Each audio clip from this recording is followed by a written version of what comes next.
Hello everyone, welcome back to a brand new live stream. So today we're gonna be testing out the Tides of Torment content and units only in the battlefield. We're not allowed to show any campaign stuff, so you know, that's cool, whatever. So I think we're gonna start with the high elves. So let's get the sound down just a little bit. Alright, I'm excited to play around with these guys. Because I've played it a little bit, but not that much, honestly. So let's get the Sea Helm Lord, Aisling, Caradrin, yeah, and Miss Mage. We have the Ship Company. What else is new? There's lots of monsters. This guy, Sea Elemental Merworm, Lothern Skycutter, and Lothern Skycutter with both wars. Okay, there's also the Regiments of Renown. There's this guy, there is a melee Regiment of Renown, and the last one. What the hell? How am I missing this? Wait, is there 2 Regiments of Renowns? Wait, hold up. I think there's a Regiment of Renown missing at the moment. Yeah, because there's 2. Yeah, there is a Regiment of Renown missing here. Because I'm fairly sure we had the Omen of Assyrian. So there's 1, 2, 3, 1, 2, 3, 4, 5, 6. 1 hero, 1 basic lord. Aisling, the legendary hero Caradrin, and 2 Regiments of Renown. There is another one. I think it's missing. They're gonna add it back. Add a later build, probably. I think it's... Yeah. I don't know, honestly. So let's just put this on... Yeah, Sandbox. I just want to show off the units first. See what they're all about. And then... we're gonna actually try to, you know, test these different units against other different units.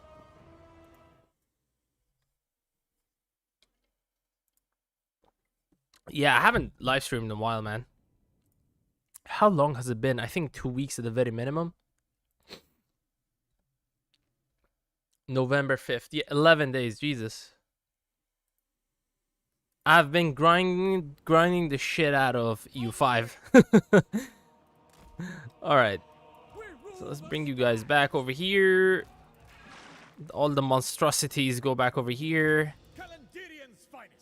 Alright. There you go. Yeah, a lot of new goodies. Very nice. It's really hard to tell which one is the... Okay, that's the legendary hero. That's Aisling. Their art looks different than, like, look at these other guys. The art look like wildly different. It's like they've used like different artists. Alright. Oh my god, I forgot to bring the Phoenix for this guy. Goddamn. Alright, so Aisling is very decent looking. 90 armor, 85 leadership, 36 speed, 55 melee attack, and 65 melee defense. With the weapon strength of 310 base weapon damage, 150 AP, and 28 bonus versus infantry. So as you guys can tell, he's a melee expert. He's really good for dueling.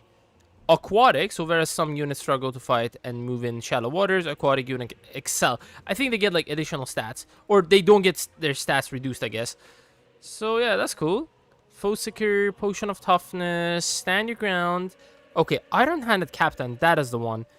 If a unit has their leadership broken, you can make them essentially unbreakable. It's not really. But yeah, essentially it makes them unbreakable, and it motivates the units to rally immediately. That's the rally. That's a new unique thing. Yeah, for 42 seconds. That's very nice. And what is this ability? Master of the Mists. 100% additional range. Stock Snipe. Armor piercing missile damage. Base missile damage plus 25%. And 20 additional reload skill. So on a artillery. So this is how much? This is essentially gonna get to 500 range. Jesus. And they do... we're gonna get to that. Alright, Aislinn is very solid. Oh my god, he has 3 uses of the Iron-Handed Captain. Nice. This is for all allies in range. Jesus Christ. Imagine if you get the Chaos Dwarven Artillery and just pop this down on it. Oh my god. How much range does it have? 450. And you add on top of that the defeat trait of Jatan, which is 40% additional range for artillery units. And you're going to have 140% additional range on your artillery units. Jesus. Alright, let's check you out. So he's the new legendary hero, Caradrin. He does look really nice. Oh my god, look at that cape. It looks badass. I think, is that from Calador? I mean, it's a phoenix. Could be from somewhere else. Maybe he's from Calador, I'm not sure. But yeah, he's a melee specialist. Let me actually... Oh my god, why is the stats not locked? There we go. So 4,200... no, that is... Oh my god, why is it bugging? Shows like different... I should put on... Okay. Alright, anyways, let's just use this. There we go. 110 armor. Extremely high armor here. 4,000 hit points. It's okay. Small and mass of 500. What about your mass? I didn't check your mass. 1,000 mass? Oh my god, that's double the mass of Caradrin. Interesting. 90 leadership, speed of 38. Higher speed than Aislinn, even though he has more armor. Very interesting. Yeah, 2 more speed. And 48 melee attack, but it does have the flaming attacks. Could be a detriment against some of the large entities that do have regeneration. Sorry, that don't have regeneration. Or, what am I talking about, man? Some of the large entities that do have regeneration, this is actually a really good thing against them, because it's going to essentially do 15% more damage, because regeneration units do have 15% weakness fire. So 53 base melee damage, 420 weapon strength, 120 base weapon, 300 AP, 25 bonus versus large. Yeah, that's cool. That's cool. Faint and Riposte. Oh my god, isn't that Tyrion's like ability? Captain of the Phoenix Guard. Entity size is small, and it's gonna heal them for 43 seconds and give them 30% physical resistance. So 43 seconds is 21.5% healing, and he can actually use this unlimited amount of times. It just has a really high cooldown. The Phoenix Blade gives the flammable fake weakness of fire damage plus 20%. So essentially, when you use this, this is gonna do damage regardless. It's not gonna have its damage reduced by anything that has fire resistance, unless it's above 20% fire resistance.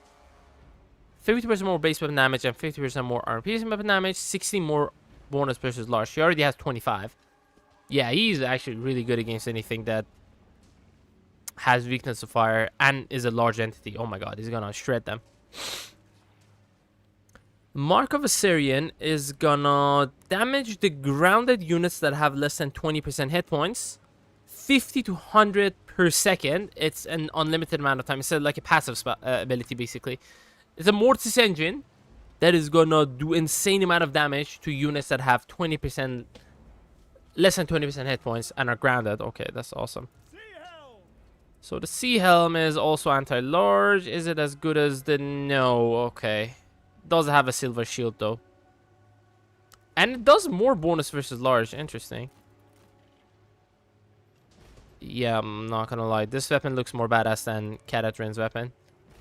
Damn, what a helmet this guy has. Jeez. I mean, Caradrin is definitely a Chad-like helmet. Not gonna lie. Okay, I'm sure you guys are not here for the infantry and whatnot. Let's go to these guys. The basic Lothar Skycutters, which are a flying missile chariot. Let me just zoom in on them. Actually, let's go back. So there's 4 entities in each one of these units. And each of these entities has 1 rider at the back and then 2 archers. So in total, they have like 8 archers and a total of 24 ammo. That's actually a little bit low. Same thing on the artillery variant. What is their... Oh my god, dude.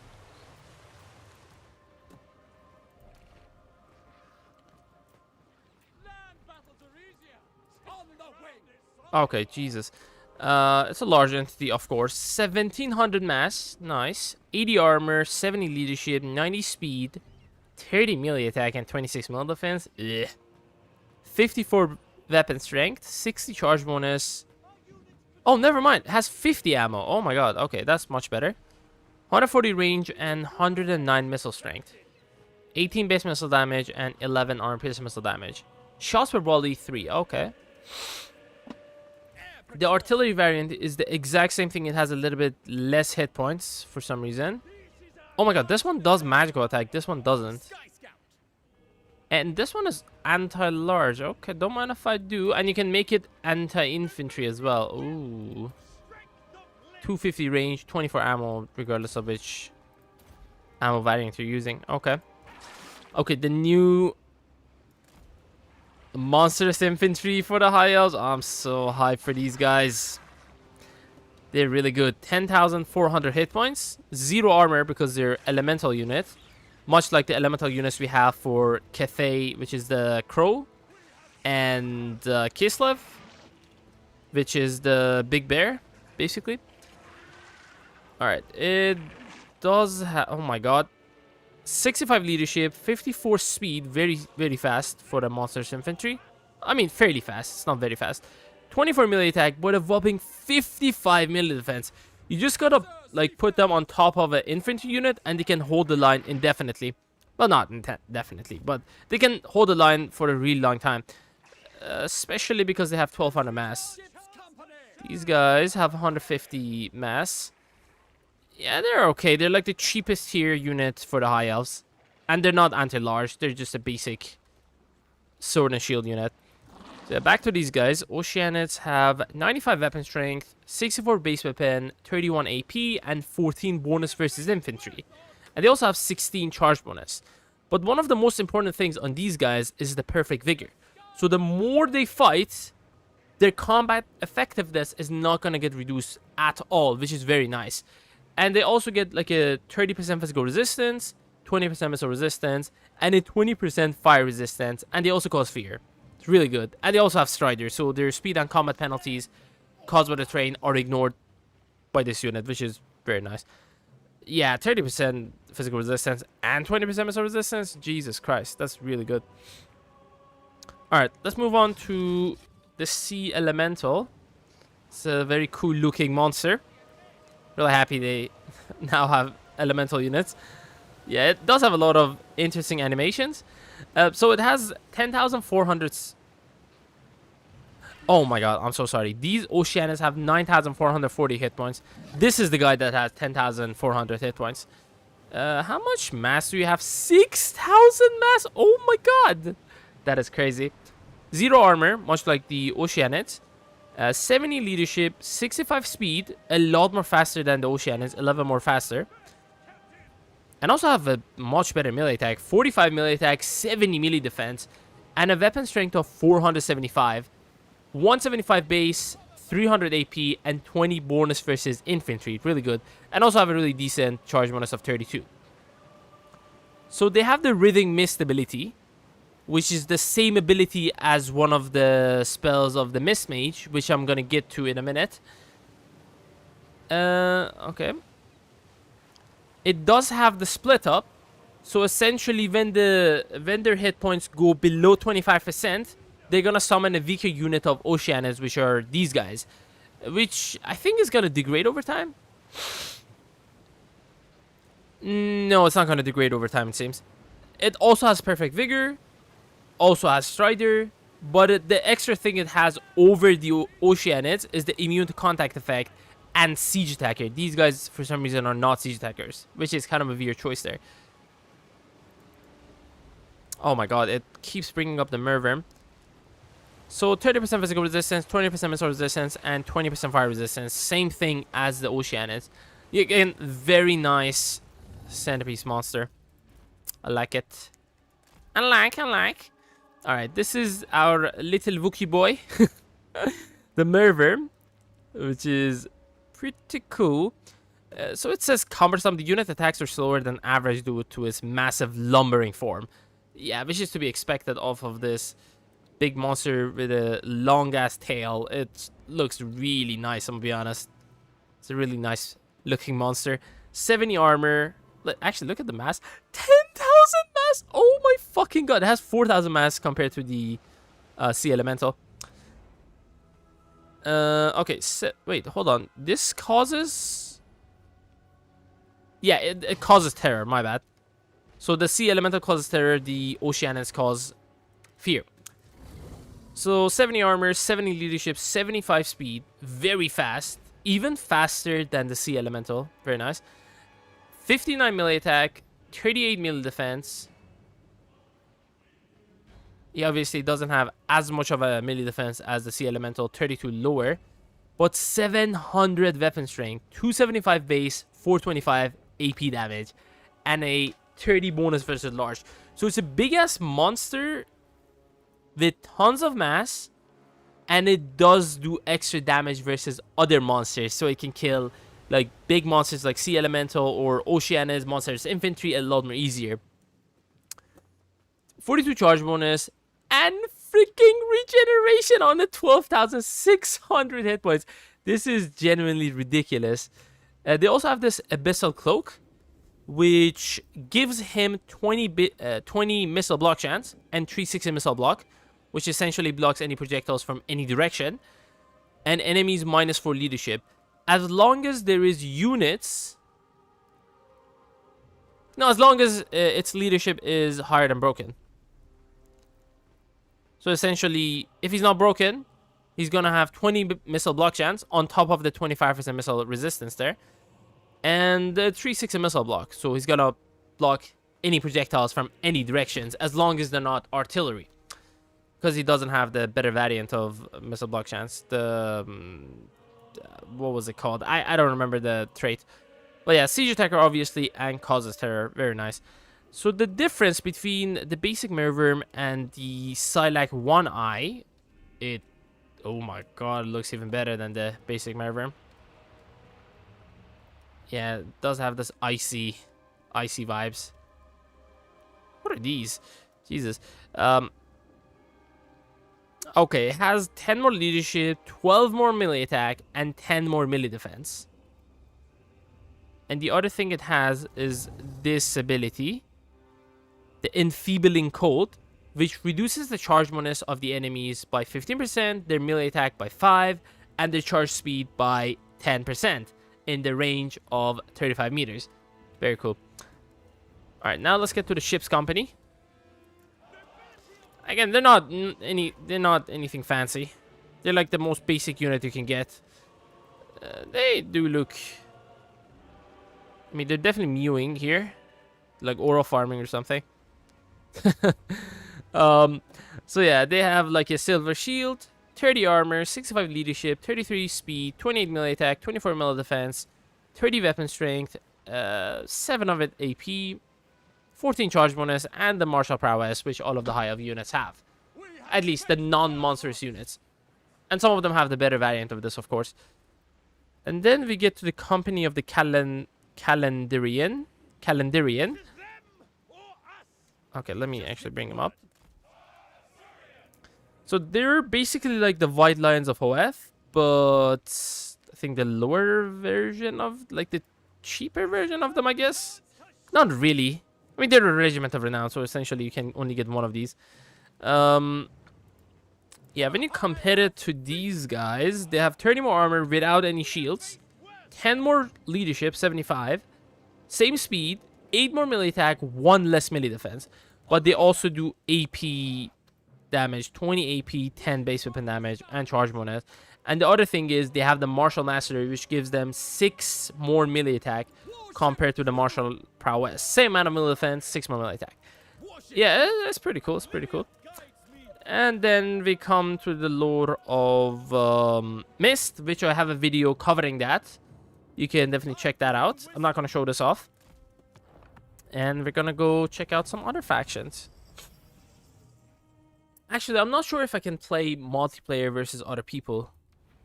Maybe we can actually. I have no idea. Multiplayer battle, Vols and... Yeah, I don't think I can actually play any. Wait, isn't there like match or rank matchmaking? Domination. Let's find a match. Actually, I don't think I'm supposed to do that. Never mind. You know what I want to do? I want to use the Merworm against other monsters. Okay. Let's do that. Character load. No. No.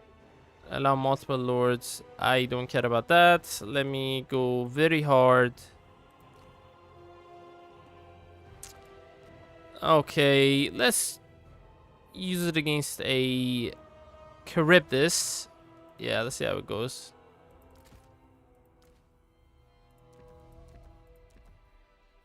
Okay, none of the spells, none of the abilities. Yes, stay the fuck back, please. I'm gonna use Techless to get the hero out of there. Again, none of your abilities. None. Okay, it doesn't actually do anything for the unit. Good. Let that be on the attacker side, and we need a flat map. I just gotta find one. I don't know which one of these maps are flat, because I don't play, you know, skirmish versus AI or anything like that. I only play campaign. So I'm not sure what is a good map for this. I think this is solid. Yeah, I don't have anything. You shouldn't have anything. I just want to test out these two characters. There's a mod that allows you to just use any unit as a lord. So you can just bring units to 1v1 them essentially.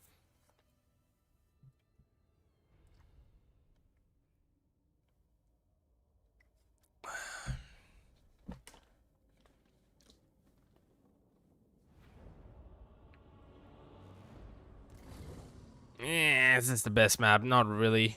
If anyone knows any flat maps, let me know, because I should use that instead of this shit.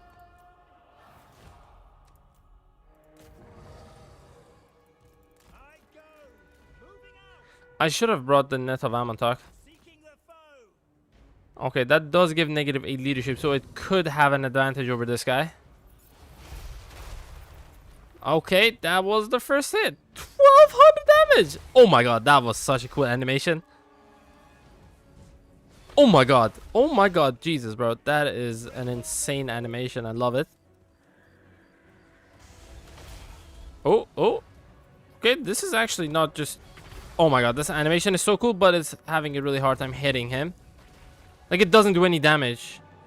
If anything, he takes damage doing that. Okay, he's doing damage. Oh, Lord, fuck off, man. Okay, okay, don't kill it. Just get it out of here. Oh my fucking god, how are you losing to a Charybdis? A vid regeneration? My... Dude. No way he's losing. No way he's losing to a Charybdis. This is not serious. Why are you losing? Attack in the flank, exposed flank. That's a -9 leadership. Oh my god. Okay. Okay, Lord is off. Friends routing. Okay, that is giving some negatives there. Damn. I mean, Merworm has amazing animations, but some of the animations doesn't do any damage. I mean, this one did.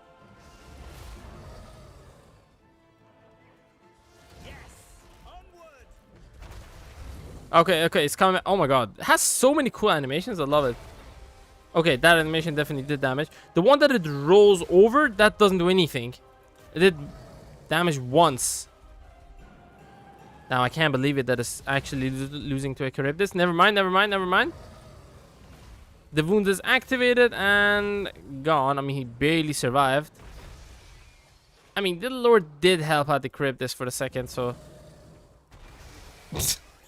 Throws itself. It's so funny. No, I like the attack animations. They're pretty cool. It says cumbersome, but come on, man. That's bullshit. He did really great.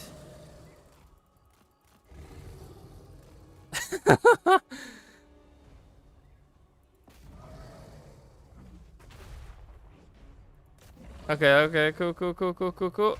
There we go, man. Okay, he's feasting. Good boy. I mean, you almost died to him, but the thing is, the Charybdis is also an anti-large unit, so I guess he did okay. Without the regeneration, he would have definitely lost that. All right, let's fight another monster. Let's fight another monster that has regeneration. But the thing is, this guy doesn't have anti-large. That is a fucking problem. We're gonna fix that.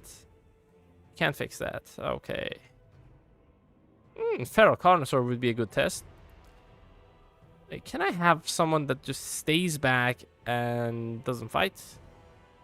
Not really. I mean, all of them would fight. Can I just run the battle without lords? No. It's the mod. Mod allows you to do that, but come on.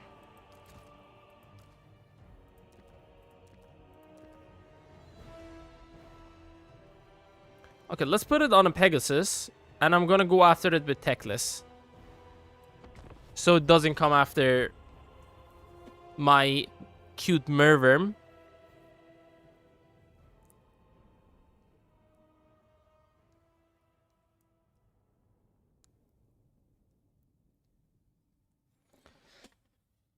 But honestly, if any other creator wants to like do a collab just so we fight against each other, that would be pretty cool.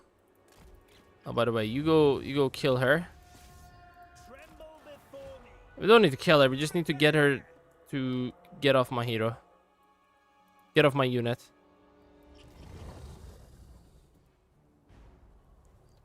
Oh my god, it looks good.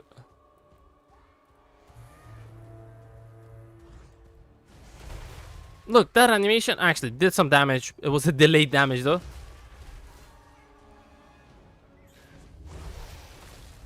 Okay. It didn't do any damage. I mean, your melee attack is higher than his middle defense, so... The only thing that sucks about him is his really low melee defense. If you can buff up his melee defense somehow, you can make him like extremely strong. I mean, he's definitely killing the War Hydra. He's definitely gonna win.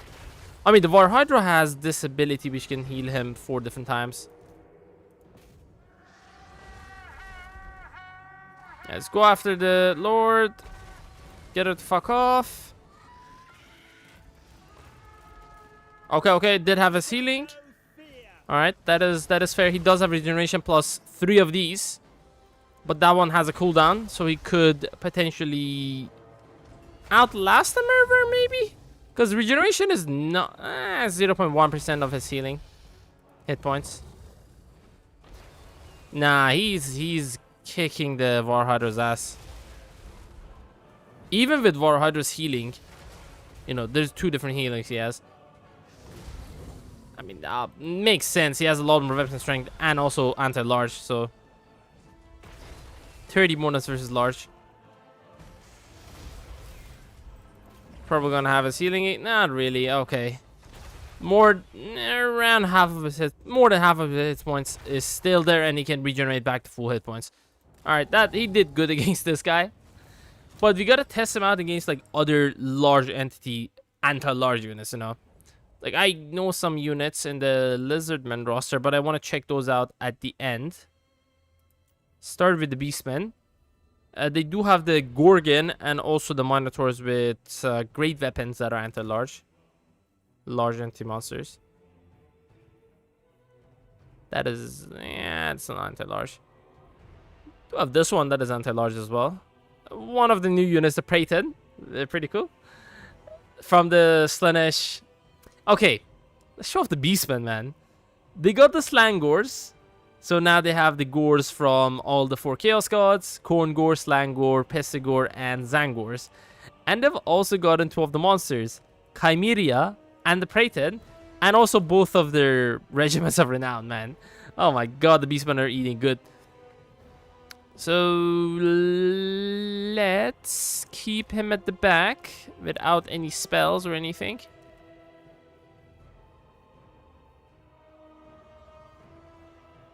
Okay, he's not gonna have any of these.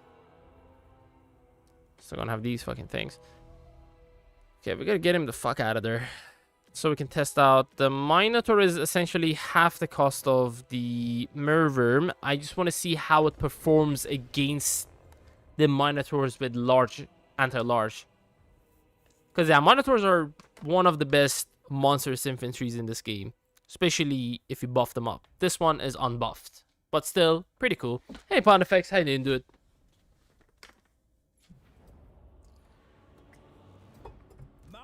Alright, go kill that fucking bastard Malagor. There we go. Oh my god, this boy looks good.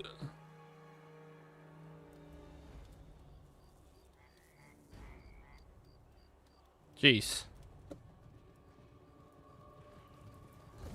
Alright, I want to see how much damage he's gonna do to Mons. Oh my god, it killed. No, it didn't kill anyone. Knocked them back. Okay, if he doesn't kill the entities, they're gonna kill him very easily. He needs to start killing their entities. Oh my god, look at how much damage they're doing. Still hasn't killed a single entity off of these Minotaurs. Some of their entities are pretty low hit points at this. What the fuck are you doing? What are you doing, you dumbass? Okay, he hasn't killed a single mine. I mean, he was a little bit janky there, but okay, 2 Minotaurs are dead. 3 Minotaurs are dead. Dude, why are you turning back? He's like, here, have a go at my ass. Like, what is going on?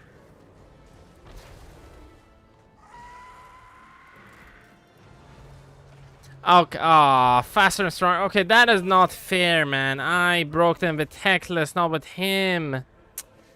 But yeah, Abyssal Cloak, friends routing, flanks exposed. Yeah, it's not really a fair comparison, but I think it would have won anyways.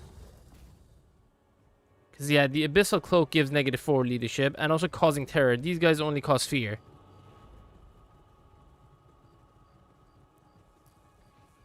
I think causing fear doesn't... Oh, they're immune psychology, never mind. They're not affected by this. But it's causing terror. Yeah, okay, so he won against the Minotaurs. Dude, I hate the fact that you cannot bring just units to the battlefield. You have to use a mod. And I don't think the mod would even work right now. Alright, that was that. Let's try the Gorgon. It's still 500 cheaper. Cost-wise. Let's see how it would perform against my big boy Merworm. Obviously, the Regiment of Renown is much better, but I'm just using the basic one. Because the Regiment of Renown, there's only one of those in the campaign.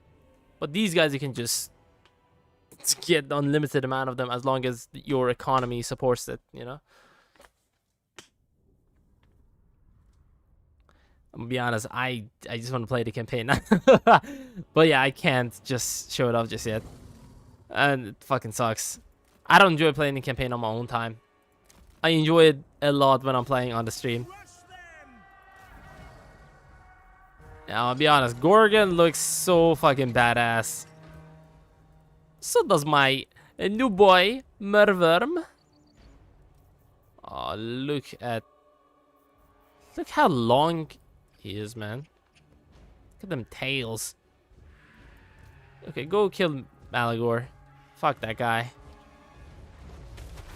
Okay, both of them damage each other. How much do you damage? 577. 1400. Okay. You have a 30 bonus versus large. He has a 30 bonus versus large. Okay, he did 600 more damage, but he's been hitting the Merworm like consistently. That didn't do any damage. Okay, they damage each other at the same time. Gorgon is winning right now. Unfortunately, faster unit being around and exposed flank, it really is not great.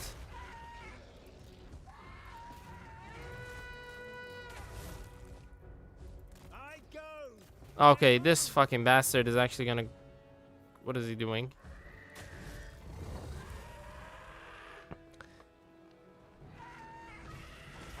Alright, there we go, there we go. I mean, the regeneration is definitely coming handy. He's winded. He does get tired as well. His stats have reduced even further than the other guy.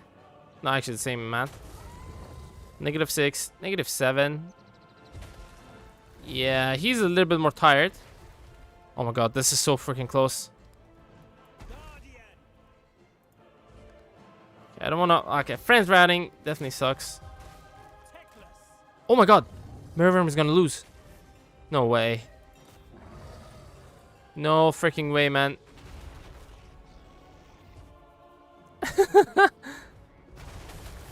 Oh my god, it's not gonna lose. Damn. It won. It won. I mean, barely, but Jesus. Jesus Christ, that was crazy. Okay, I should probably try to use the mod to just remove the lords altogether. Did how much damage? 12,200 damage. He did 11,300 damage. The thing is, this guy also has regeneration, but it's better because it does have the strength from the flesh without the weakness to fire. He won though, fair and square. Although again, his lord was running away. That might have had an effect there, because he got army lost. Yeah, okay, that was pretty cool. That was pretty cool. So it seems like he's actually better than most of the monsters. But there is one particular monster that is probably going to beat this guy. Okay, is he going to beat him? Because he does have frenzy and that's about it. And the spell resistance. And also way better stats. 20 more armor, 10 more leadership, 12 more melee attack, 4 more melee defense. I'm not sure if he's going to win, but I'm going to try different races. Demons of... Don't worry about it. Empire doesn't have any... It does have the Demogryph Knights. You know what? I'm going to use the Demogryph Knights. See how they would perform against the mighty Merverm. Because they might have to face off. Because I'm not sure if you know this or not, but Aislinn in the lore attacks and sacks Marienburg. Obviously, you know, Demogryph Knights are for Reichland. So I don't think the Marienburg had any of these guys, but maybe in the campaign they can recreate that. Although I think it's known where he's gonna start, so I can talk about it. In the Elven, whatever they're fucking Elven colonies, near the Southern Chaos Waste. Oh my god, he's gonna shed on these guys. Oh my god. Oh my god, dude, we are crushing them. Although they're actually doing great amount of damage. Lord nearby. Okay, both of you getting the modifier now. I cannot believe this. He's having trouble hitting. Oh god. Killed 3 entities. Actually, killed the entities back over here. It's weird. So one issue I found with like Merverm is him just facing the other way around sometimes. Although these units are scattered around him, so that kind of does make sense. Okay, okay. Don't kill him. Don't kill him. Don't kill him. Get the fuck out of there. Because we're giving massive debuffs to the leadership. Faster and stronger enemy around and friends routing. Yeah, this regeneration makes it so much tankier. It's not even funny. Oh, come on. Oh, it seems it's actually gonna lose to the Demogryph Knights of all units. God damn. Alright, so for those of you taking notes, it seems that the Demogryph Knights can actually beat him. Not because they're stronger than him, but because of his janky targeting. Because if you've been noticing, he turns around a lot and he's just wasting time.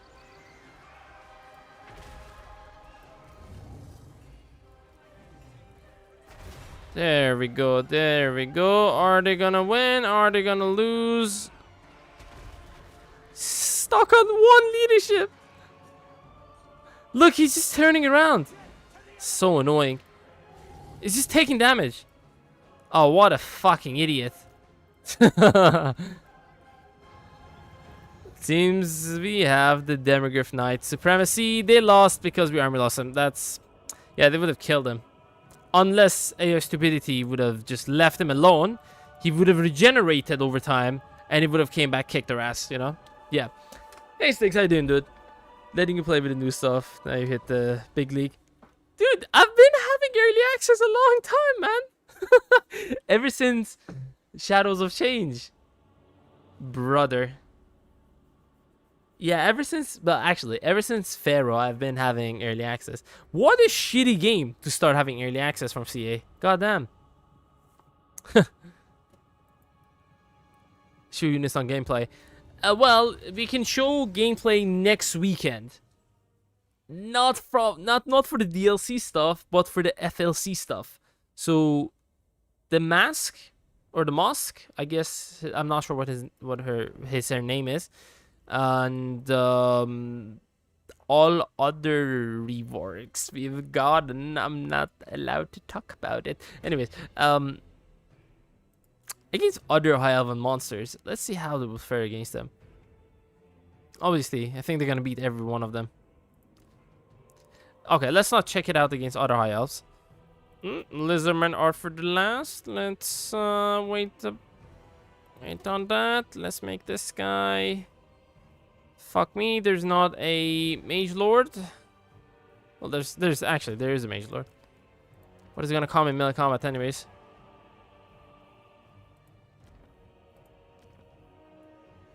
Doesn't matter. I can keep him back for techless.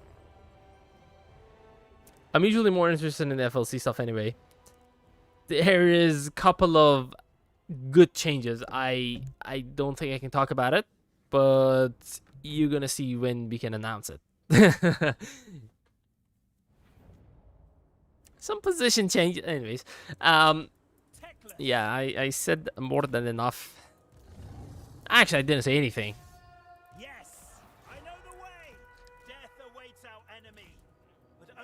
Maybe some new area. Okay, let's shut the fuck up. I'm gonna lose my access. I didn't say anything though.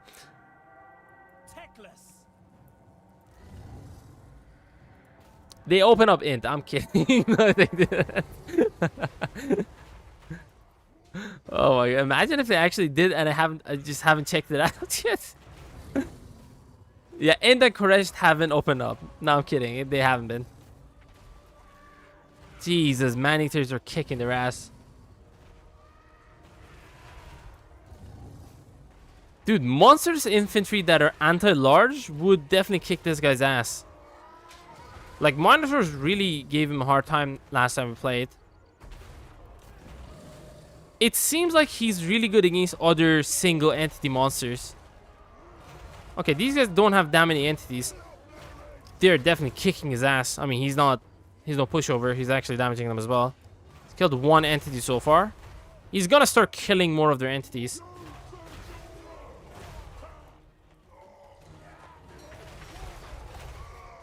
Nah, I'm kidding. At least to my knowledge, I don't think they've opened up any in that Koresh, but I might just haven't checked that out. I don't know. Look at this fucking guy. What are you doing? What the fuck are you doing, man? AP Elite Anti-Large beating a monster doesn't shock me. Yeah. The thing is, they're not beating him just on the merit of being better. They're beating him because he just turns around randomly, you know? Okay, killed another entity. Okay, look at him. Look at him. What the fuck? What the fuck are you doing? What an idiot. Dude, I swear to God, he's just giving them free damage. And he's definitely gonna lose. I mean, Tekla is also losing.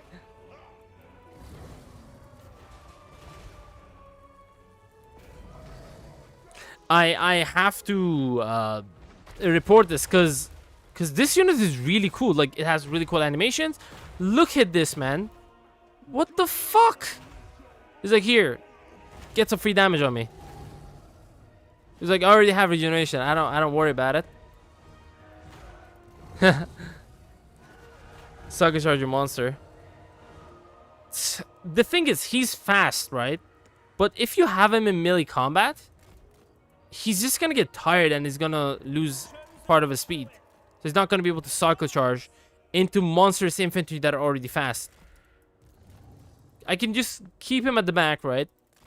Get some regeneration done. Get him back to full hit points. Then kick all of their ass together. So, you know. I don't think it's supposed to cycle charge. Like, do that just for the sake of cycle charging, you know? Oh, look at that. He has so much hit points that, you know, even if he takes like 95% damage, he can just regenerate it and then rally back. And then come back and go kick some ass. Who this techless bloke? So the only reason I brought him here is to actually, let's see how good he charges into the enemy lord here. See if he's gonna knock him back. He has 10,000 mass, which is insane. Okay, I want to see your charge. Come on, man. Disgusting. It didn't do shit.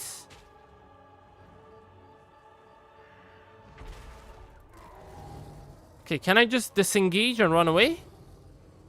Okay, I shouldn't double click or anything. Oh my god, come on, look at the change. Because the fucking tail is so long. Oh, there we go, he's actually running away. It seems the tail is not part of the area that counts as his hit points, like the hitbox. Nice. Try to the ogre rework with Bolgolgi. I think we entered the top 5 races now. Top of favorite races. And I'm gonna be honest, it's kind of meh. I mean, sure, Golg has like good mechanics, but like overall, in my opinion, ogres could be a lot more better. Like, they're still lackluster. Better than before, but yeah, still not that great. Okay, I've regenerated around 3,500 hit points now. Let's see if we can kill the rest of these guys. Okay, Tech, let's just push him that way. Yeah, obviously, we can't kill them very easily. With every hit, we're killing an entity. There we go, that entity died. And they're gonna get broken. And bye-bye. He's just goofing around.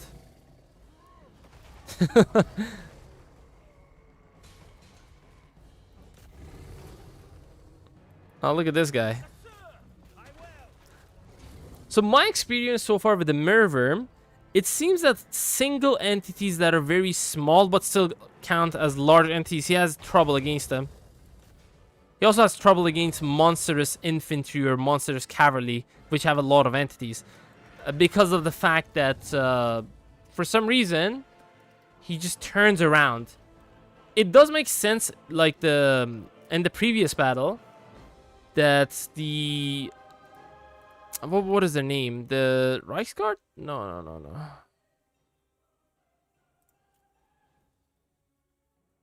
The Demogryph Knights. Yeah, the Demogryph Knights had units around him.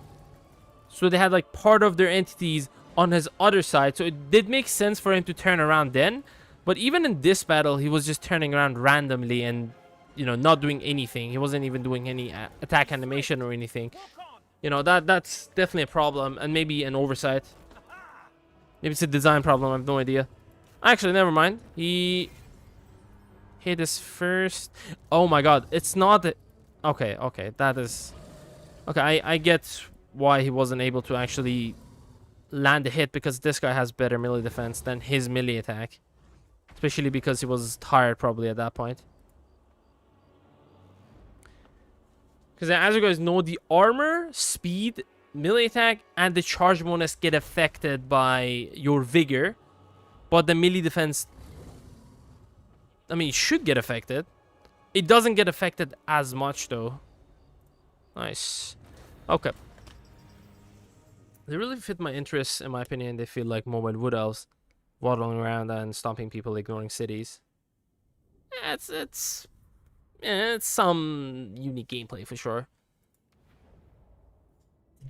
Like it's not like I hate the ogres. I like the ogres. I just fucking hate their mechanics. Like mercenary mechanics have gotten better, but it's still shit, in my opinion. Okay, I'm gonna use the lower tier variant first, the Morfang Cavalry. See how they would fare against these guys, and then we're gonna use the Crushers. There is even other monsters that are anti-large. I can use it against a giant, but which is not anti-large, but it is essentially anti-large. Wait, which one of these guys had anti-large? Okay, all of them are anti-infantry. Right. Let's use it. Oh, hold on, man. I don't know why I want to do this, but let's use it against the Pigback Riders. Let's see how it does. Pigback Riders have 9 bonus versus large. 100 entities, 7,200 damage. Hit points. Alright, let's see how it goes. It looks like the contracts are based off of your capital. All my armies are an Elf one, but I'm getting contracts around Forest of Gloom. You should be able to choose, like, every region, in my opinion. This would be like a better mechanic for them. Every region should have their own contracts. So, for example, if you have your capital in near Forest of Gloom, but you're in Ulthuan or Nagaron, you can pick contracts that are around that area. So you don't have to just decline contracts until you know, get a contract that fits the place that you have your armies in, you know? And there should be, again, not preset contracts, but dynamic contracts. So, you know, you're gonna get the contracts as you progress in your campaign. I just want to see how much damage the Pigback Riders can do to the mighty Merver. It doesn't seem it has any collision damage. Maybe it does have some collision damage. Damn, they've already done 1,000 damage? Jesus Christ. Dude, people sleep on the Pigback Riders big times. Look how much damage they're doing! Hold on. He has done 994? They've done almost double that. What the fuck? I know he's not anti-infantry. He's not supposed to fight these guys.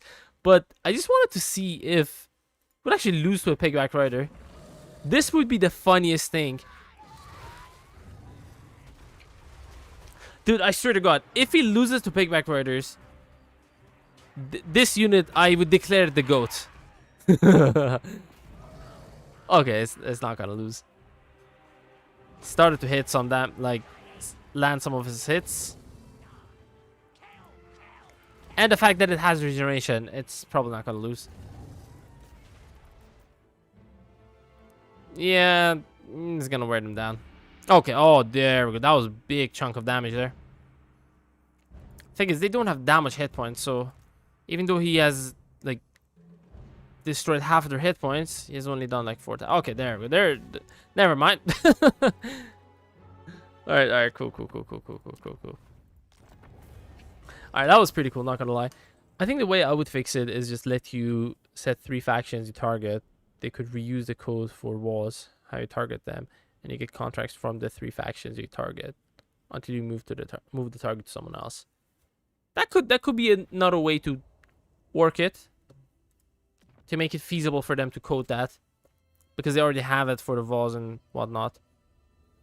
I don't know. I genuinely do not understand how they haven't made them better. Actually, they made the contracts better, but it's just still sucks ass, you know. Okay, let's use the giant. It has the same amount of weapon strength as us, but we obviously have the anti-large. She has more armor piercing, I think. Same amount of armor piercing base weapon damage. That's crazy. Never mind, it's not the same amount. My bad. I was just hovering over the same unit. So it has 75 less armor piercing damage, but 30 bonus versus large.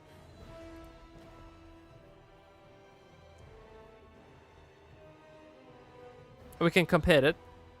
This guy's 20 more hit points, 20 less armor, 30 more leadership, 36 less speed. Oh my god, double the speed of that almost. Speed of the giant, that's crazy. 6 more melee attack, but 8 less melee defense. And Wallbreaker, missile resistance. This guy, the Merworm, has even more missile resistance. Let's actually try it. I'm just, you know, goofing around trying to, like, see who can beat this guy. Fair and square. With the new camp and offering system. Yeah, it's definitely much better. Not gonna lie, that is definitely much better. And the fact that you can pack up the camps and set them up somewhere else, that's cool. That's cool. Look at animations despite their low tier, and they tend to overperform. Yeah, honestly, you can just mix them with anti-infantry basic ogres. They're gonna do the damage to the anti-large, and I mean the ogres can also do damage to the large entities. But most importantly, they're there to help out the pigback riders and kill the infantry, so they don't just eat up the pigback riders. Damn, that was a sync animation?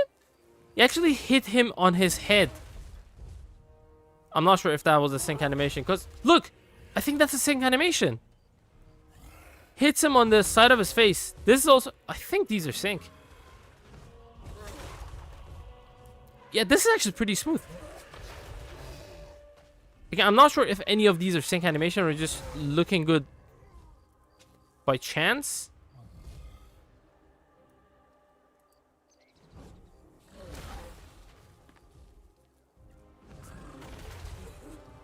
Okay, okay. It is a matching animation. Nice. This is actually looking very smooth. I like it.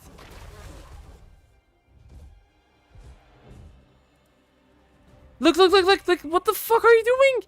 What are you doing? Yeah, free damage to the giant. This is the biggest problem with the Merworm. It's a really good unit with great animations, but it's just... he's dicking around, you know? Facing the other way. He's like being a cocky motherfucker. I'm like, I can beat you anyways. Let me just goof around a little bit.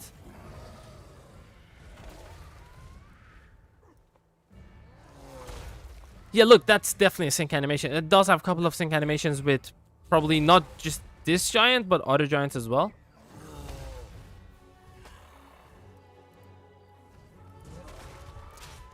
Alright, I just want to check something. How much damage the giant has done? 8,000 damage. Around 8,000 damage. Okay. Because they have the same amount of hit points. But the thing is, he has regeneration. The giant doesn't have that. Very similar stats as well. But again... oh my god, what the fuck? Wait. Why does he have 220 base weapon damage and 550 armor piercing weapon damage? Didn't have 200, 500, so 700 weapon strength? That's weird. 10,000 damage almost. 10,800. Yeah, he has... the Merworm has done even more damage. 10,800. You have done 10,300. But he has healed quite a bit of that. Around 2,000 something. Yeah, Giant has insane amount of leadership. 100 leadership. So he's staying in... till the very end.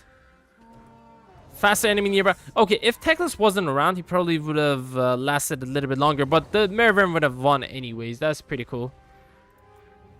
Hey, Amrad. How you doing, dude?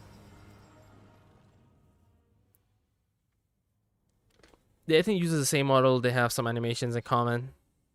Yeah, I think that's probably the case. Because we have, like, the different giants. We have the giant of the chaos. The giant of the... ogres, the giant of, I think, the beastmen of a giant as well. I know they have a Gorgon, and also the incarnate elemental. They do have a giant, yep. So it's pretty cool. I mean, they use same animation on all of these guys as probably the new unit we have got, and this is a pretty cool unit. I'm gonna be honest, I love this new unit that the Norskins have get. The Cursed Etin. There's two variants. One of them doesn't have any spells, but it has like two different abilities, which is pretty cool. The dual personality, one is Betrayer, one is Savage. So as long as you have above 50% hit point space, you get 15% more speed than charge bonus, Glorious Charge, and Unyielding Assault. As long as you have more than that much hit points. And if you go below 50%, you get 0.1% healing per second, and 12% more base weapon and AP weapon damage, but negative 5 melee defense, which is a problem. And, you know, missile resistance 15%, 25% spell resistance, causing terror, vanguard deployment, which is pretty cool. But the Cursed Ettin Runecaller gets some spells as well. It's a lesser spellcaster, basically. 1 use of the Enfeebling Foe, 2 uses of the Flock of Doom. Obviously, you guys know what these spells are. I'm not going to read over them. Doom of Darkness, 2 uses.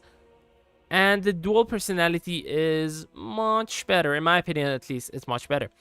Because the Betrayer, which is whenever you have above 50% hit points, negates magical around within the area of effect of 20 meters around him, but negative 10% spell mastery for himself. So these spells are going to be at a 90% intensity.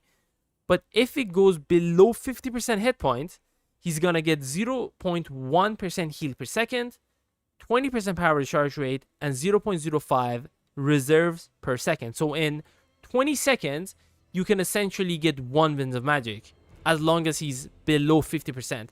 Since he can heal, he can go above 50% again. Yeah, that's pretty cool. I think it does have better stats as well. No, the basic variant has...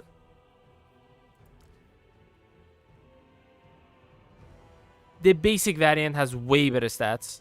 Well, not way better, but better stats. So 2,500 more hit points, 5 more melee attack, 5 more melee defense, 100 more weapon strength compared to the lesser spellcaster one, and 10 more charge bonus. But the spellcaster one has magical attack. This one doesn't. This one does have 300 base weapon damage, 350 AP. This one has 300 base weapon damage, but 250 AP, so 100 less AP. It's still pretty cool. I'm actually going to use it against this guy. Bring it with a spellcaster. By the way, the new Great Shaman Sorcerer, which is essentially very similar to the Shaman Sorcerer, has access to a War Mammoth with the War Shrine. God damn, man. That's really good. So the War Shrine one gives the Giver of the Glory to nearby allies. Up to 10% physical resistance and vigor loss of 1% per second. Duration unlimited. As long as, you know, units are around him in the 35-meter radius, they're going to get this. So, you know, not only a War Mammoth, but with a War Shrine. Which I think he doesn't get the War Shrine one. Sail the Faithless also gets it, so it's pretty freaking good. Yeah, some unique stuff for sure. But wait, you can use the summon? No. You do have Nightmaw on the battle map as well. Aurora is the one-eyed monster. Does it say real name for Murder? Yeah, it does have a name. The name is Silac the One Eye. Yeah, it's pretty cool.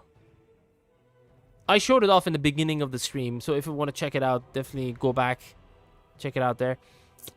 So yeah, let's okay, let's not use you instead. Okay, none of the abilities. I don't want any of these.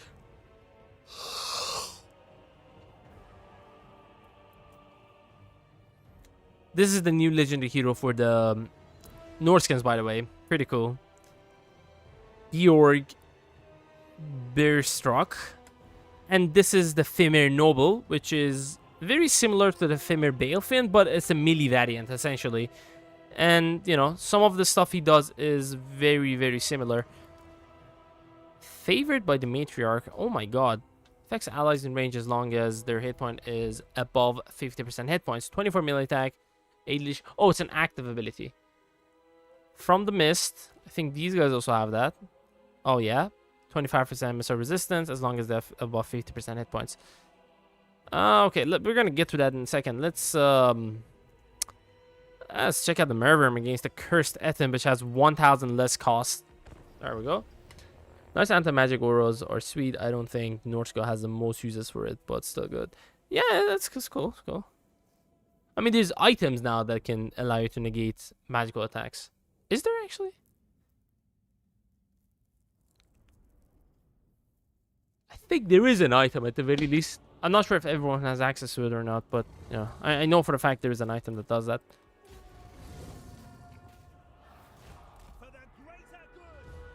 Oh, look at the the model on the unit card.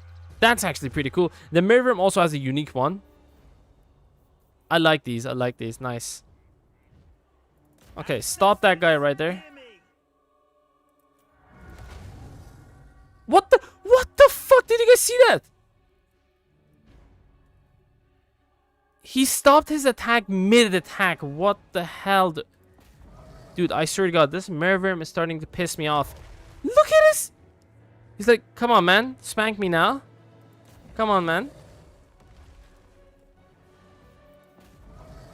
Dude, Mervim is really good, but broken at the same time. So annoying.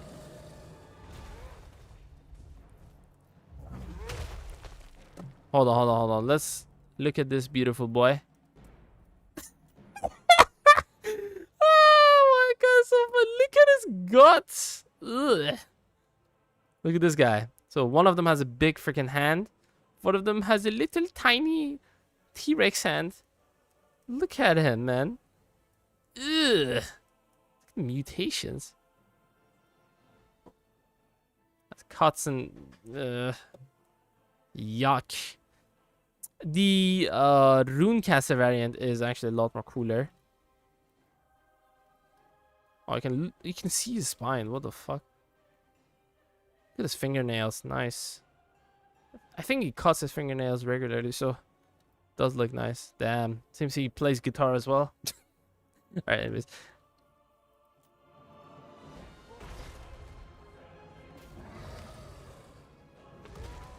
He's got a grabbing hand. But yeah, he stopped his attack mid-attack while he was in the air. He's just bitch slapping the Mervim, and he's just taking it. He's not doing anything. Dude, he's bullying the Mervim. Mervim hasn't done one single attack on him. It seems Mervim is just... Look! Both of them are like in slow motion. What the fuck? I'm trying to eat here. Sorry, bro. He also has a negative 16 because the Lord recently has died. He's still like bitch slapping the Mervim though. Oh, finally, Mervim actually landed something. Okay, now he has his second dual personality activated, which heals him. Okay, now he's back to more than 50% hit points. The Mervim just cannot land a hit. Look at his small hand. It turns it like this or something like that.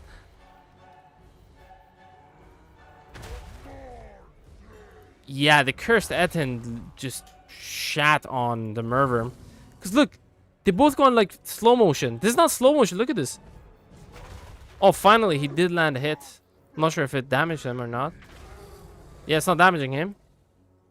And he's broken. Good. What the fuck? The good thing is he's pretty fast, even when he's tired. So he can run away, regenerate, and then come back. The thing is, he's regenerating as well. This is, again, not a fair fight. Because Mervim, for some reason, animation of it against this particular unit is completely bugged. Like, he doesn't attempt to even make an attack. Oh, there we go. He did an attack there. He knocked him down. Nice. Wait, can I damage him while he's knocked down? Come on. Do what he was doing to me. Go. Kill. Damage him, dumbass. Come on, man. Oh, there we go. That did damage him as well. Nice.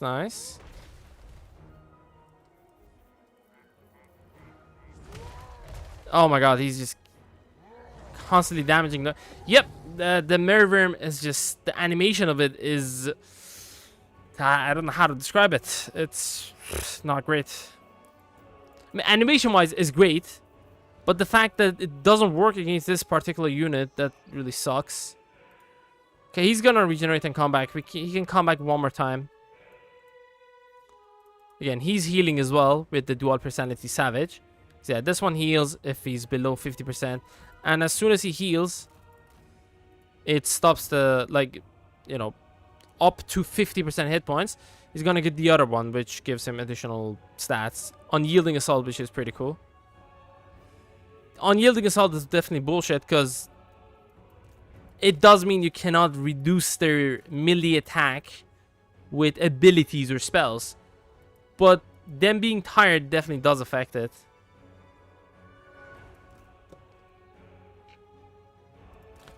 I mean, it doesn't help that he's not that tired. Does he get vigor loss? No. Oh, we've started to hit him now. Goddamn, what the fuck? We hit him like 3 times in a row or 2 times in a row. Yeah, Merworm is shattered. Okay, let me see how he's gonna handle Teclis. Because, yeah, Teclis is not great in melee combat. Especially if it's not on the campaign map. I want to see if he has any animations against him.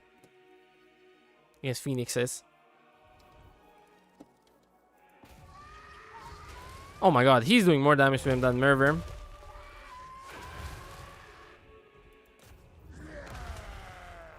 Dude, I think Teclis might be able to kill this guy.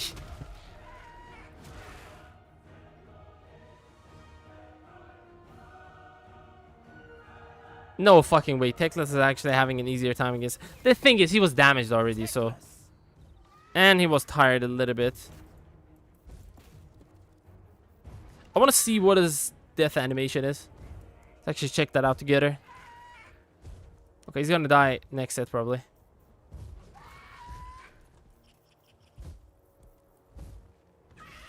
No! Oh, fuck, I forgot that was the last unit, so it's gonna finish the battle. Shit.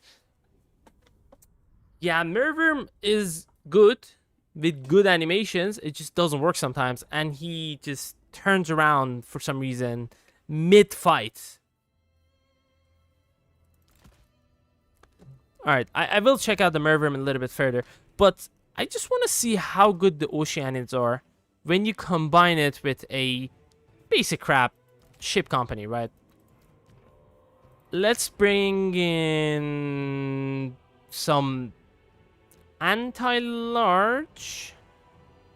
Arm piercing is not going to do anything against the Oceanids because they have 0 armor, but instead 25% physical resistance, 30% physical resistance. Very nice.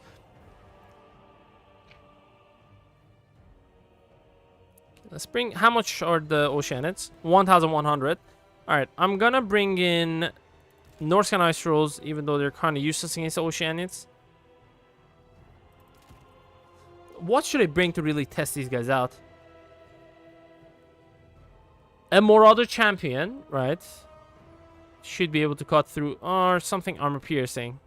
Or anti-infantry, I guess. With a monster. So we have 1 anti-infantry here, 1 anti-infantry there, but this guy's armor piercing, and it does have other effects. Okay. Let me just make sure we get their lord to piss off. I just want to see how good the Oceanids are in helping you make your lines of infantry a little bit beefier so they can hold the line for a longer period. Because the thing is, you're not only going to bring in basic melee infantry for the high elves, you're going to bring in archers as well. So the job of the infantry in the Oceanids is just to hold the line, not to necessarily, you know, dish out damage. I just want to test out how long they can hold the line. Okay, for this test, I have to put them on a flat area. This is going to give them bonuses because they have the high ground then. Wait, does anyone know any flat maps that is like completely flat or almost completely flat? Flat?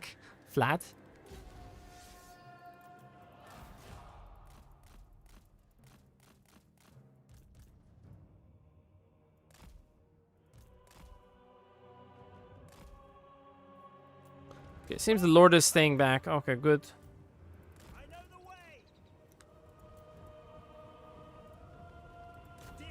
No, he's gonna come back, you fucking bastard. I wanted to go and attack them, man. You are stupid, brother. Yeah, get up, get up, get up, get up, get up. I needed these stupid idiots to go help out the Marauder Berserker and not come after Techless.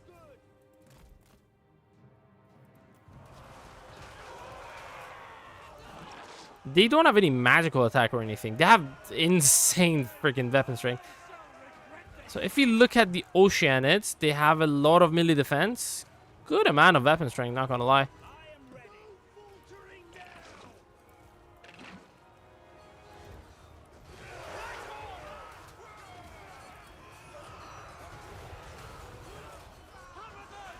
Alright, their armor piercing is not gonna count for shit because these guys don't have any armor.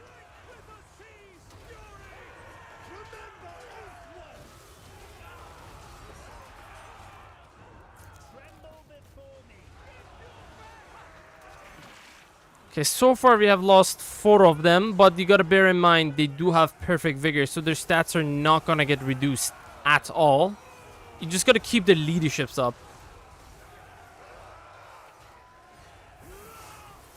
Yeah, Norsecan Ice Trolls are kicking ass here because they do have regeneration. Although this is not a good example of how good these guys are, it's literally with the crappiest unit I could find.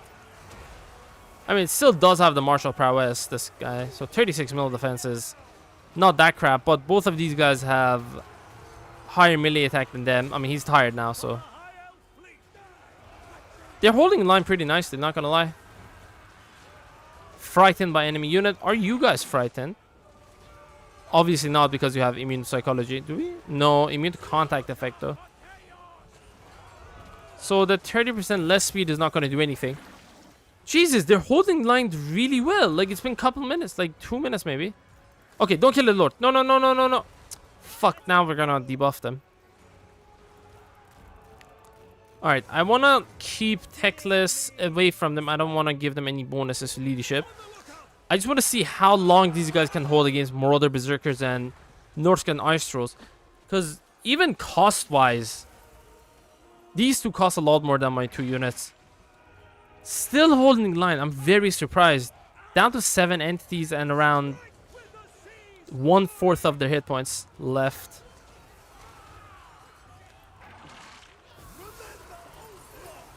Still holding line. God damn, man.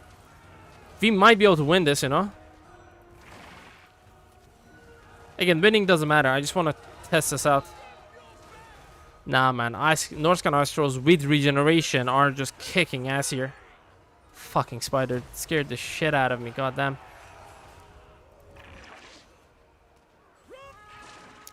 Yeah, okay, they broke. We're gonna try this out with an elite or infantry, see how it works out. Alright, man, that was a good test. Did 6,000 damage.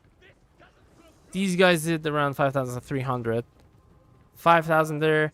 These guys did fuck ton of damage. 9,000 almost. Whoa.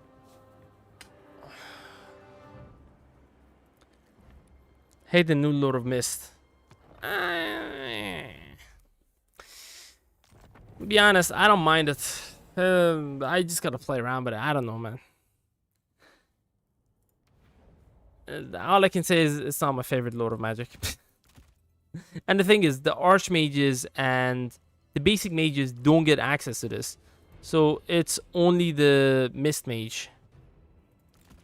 The Mist Casters, which are going to miscast a lot. No, I'm kidding. They're just playing with the words. Now we can actually test this out. So the Mist Mages have access to Lord of Mist, obviously. And they can come with a Great Eagle or a Skycutter Chariot. 3,000 more hit points with the Skycutter Chariot is very nice. Only 3,400 hit points? What the fuck? I'm a fan of the concept. I need to use it myself. Oh yeah, 100%. You definitely need to use it a little bit, see how the spells are. I'm gonna be honest. Some of them not having proper animations really is annoying. Like the Mistress of the Deeps does have animation. The Writhing Mist, I believe, does have animation as well. The Flensing Heart has like a couple second animation and that's about it. The Walk Between the Worlds, same thing. I think it has like a couple second animation, that's about it. Even though the duration is a lot more higher. The Ladriel Shroud does have an animation for 5-6 seconds, and again, that's about it. Mathlands... Okay, one of the Mathland Spite or the Flensing Heart have like that animation that is a couple of seconds. The other one has the animation lasts for the duration of the spell. I'm not sure which one exactly it was, but you know, we can actually test these out. I have a video on this, by the way, guys. I would really appreciate it if you want to check that out. Go check that out. Yeah. Yeah, I'm not going to check it out here because I already made a video on it. All right. Yeah, we wanted to use an Elite Infantry.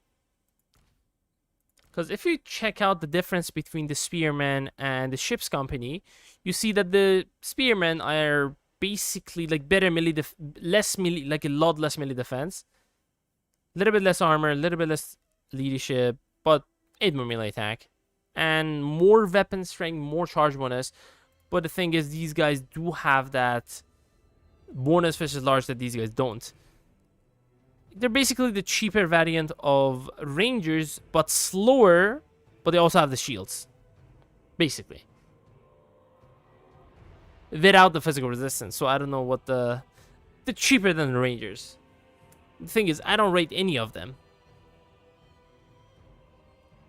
I don't know, I would rather bring Spearmen, to be honest. Because they have the stats that I value. Like, they have a higher stat that I really value highly, which is the melee defense. Like, 14 more melee defense? Come on, man. Such an obvious choice there. Okay, if I want to hold the line, I can just bring the Spearman, see how that would perform. The Spearman is anti-large, this guy's anti-infantry. Let's bring in the same type of units. Like the... Dude, these guys are really good. I like them. Because, you know, it always sucked that the Norskins didn't have a melee cavalry. They had like a melee chariot, that was about it. And they had like the dogs. I don't count it as a cavalry. But now they have two different variants of cavalry. One is armor piercing, one is anti-infantry. That's pretty cool. I also have this new totalwar Marauder Horseman. What is the difference between this and that? Way better stats, essentially. When you compare to this guy, though, it still has better melee stats. Some abilities. The Battle Song. Enemy presence in ability range. They're going to get 8 leadership. And also the alloys. And cause fear. That's pretty cool. They have the Mark of Slanesh. So they're faster a little bit. Yeah, they're 5 faster. And they have 5% physical resistance. Anyways, so we are going to use the same build for the enemy. Marauder Berserker and Norscan Ice Trolls. Guys, don't worry. I'm going to get around to show out their other monsters. Where is their... Oh, there we go. Yeah, the Dread Mob. Pretty cool unit. Cursed Etons. I'm a big fan of these. Chimera I haven't tested out, to be honest. It looks pretty cool. What else have we got? And like these two, they're decent. They're like a higher variant of the Marauders, but with more, essentially with more armor, more hit points, but 20 less entities. They're pretty cool. I'm gonna be honest, they're pretty cool. I would recruit these guys over the Marauders. They're a little bit more expensive in terms of recruitment costs and upkeep, but you know, they have more armor, 4 less speed because they are heavier armed, more 2,000 more hit points, 2,240 more hit points. But 20 less entities. So essentially every entity has a lot more hit points. I haven't done the calculations in my head, but yeah, that sounds good. Same thing with the great weapon variant compared to the Marauder great weapons. Again, same exact detail. Like they have better armor, better leadership, more hit points with less entities. Speed is lower. Their melee attack is lower. These guys have better melee defense compared to this guy. But yeah, he has even melee defense lower than... No, actually, that is this guy. Yeah, still 9 less melee defense. That sucks. Oh, never... Oh, dude, I swear to God, I'm tripping. 9 more melee defense compared to the Marauder weapon. Marauder beast... with great weapons there. And the other thing is they have immune to psychology. So units that cause fear and terror is not going to affect these guys. Even more other champions don't have immune psychology. Jesus, they have 2,000 more hit points compared to Marauder Champion? That's ridiculous. Obviously, the Marauder Champions have way better stats. 18 more melee defense is no joke. 35 more armor. Both of them have bronze shields. It kind of sucks that these guys don't have a silver shield. I know they're Norskins and all, but anyways, let's just get into the battle. Test this out. I have to go to the bathroom. Be back in a second.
Yeah, Lord of Mist is, not bad. It's okay, not insane or anything. It's good. Depends on how you use it, I guess. I don't know.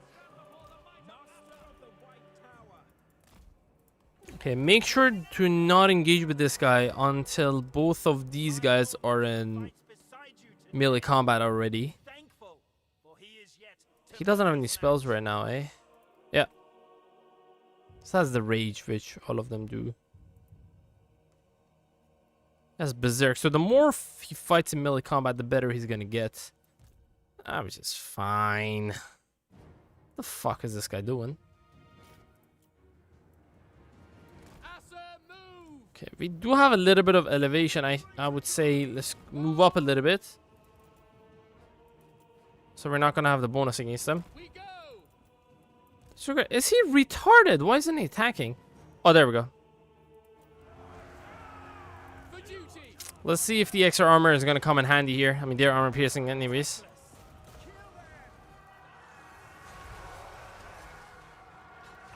Okay, I put these guys back a little bit so they don't take the damage and let the infantry take the bulk of the damage first. Let's see how it goes. Is it any different than the ship's company? It's kind of different because these guys are not taking as much damage. Wait, frostbite attack does count as non-physical resistance? Like non-physical damage, right? So they would bypass this, eh? Or no, they're just a contact effect, essentially. These guys do so much damage, they're gonna fucking eat these guys. Just want to see if they win or not. They can still hold for a pretty long time, though.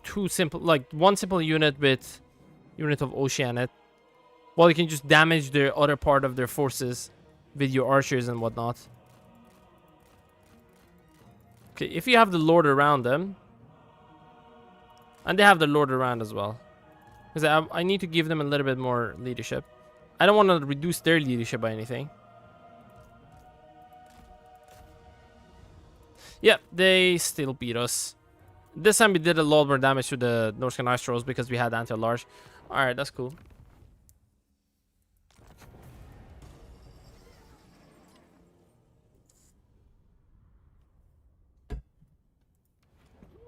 Be honest, I'm a campaign guy. Gonna get bored of the battles eventually. Alright, let's check out Caradrin, man. Maybe it's not called Caradrin. It's called Caradryan? Caradryan? I'm not sure. If anyone knows this, correct me, please. It's pretty cool. Again, we showed it off. Anti-large. It can go on Ashtari, which I believe is a phoenix, much like his phoenix. Stormring is a lot more better, it seems. Debatable. Yeah, Stormring is a what is it? Griffin. This one is a phoenix. Obviously, they're wildly different.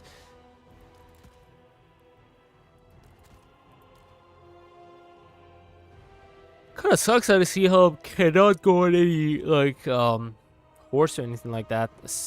Yeah, it's weird. Wait, can he?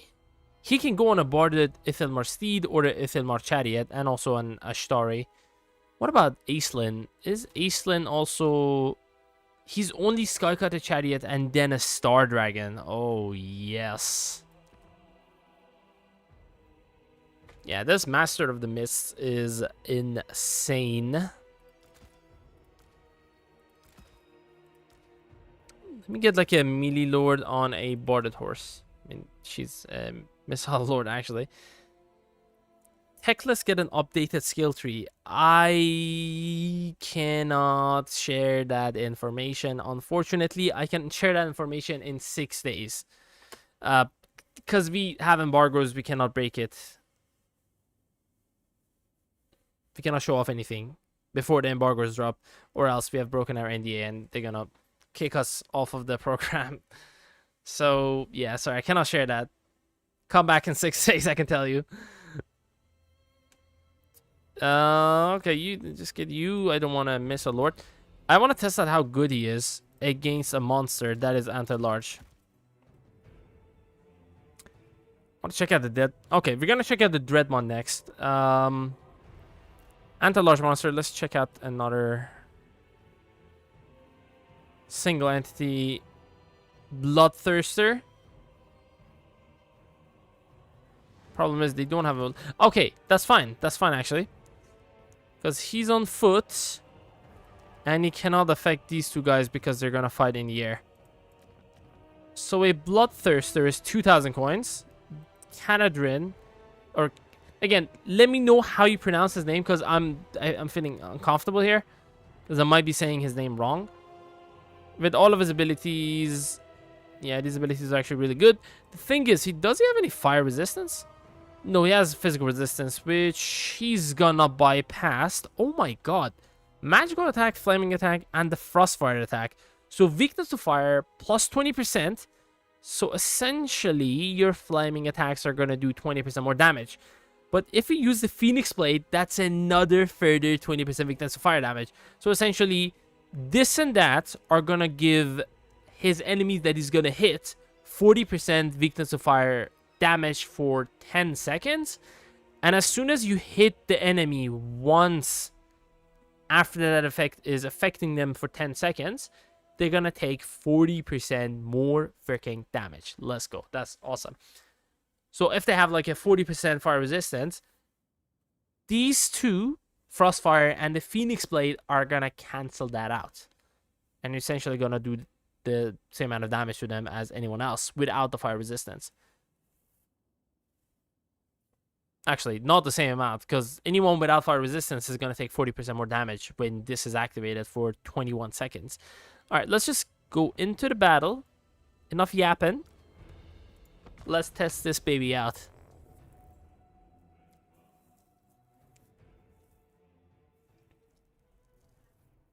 Guys, by the way, let me know what type of content you want to see off of the Ties of Torment.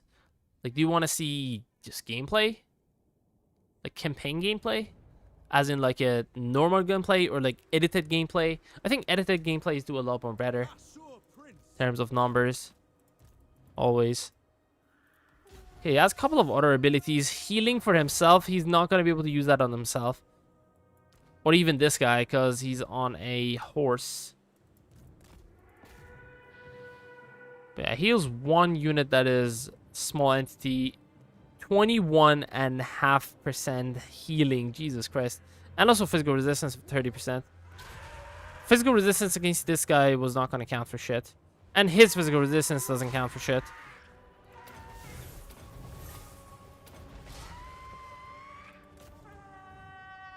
Okay, he has 40% weakness to fire now. Because we activated the ability. Doing 40% more damage. Jesus, man. We're kicking that Bloodthirster's ass. That ability is busted. 50% more base weapon and armor piercing weapon damage. And 16 bonus versus large on top of his 25. Jeez, brother. That is crazy. Damn, this legendary hero, Catadrin, or Catadryan, I'm not sure how you pronounce it. He's really busted. Hold on. Let me see how he looks, how his Phoenix looks. Oh my god, is he like turning mid animation? That is crazy. Okay, let him turn back. Do they have any sync animations in the air? I'm not sure. Yeah, Bloodthirster is one of the best Longevity killers in the air.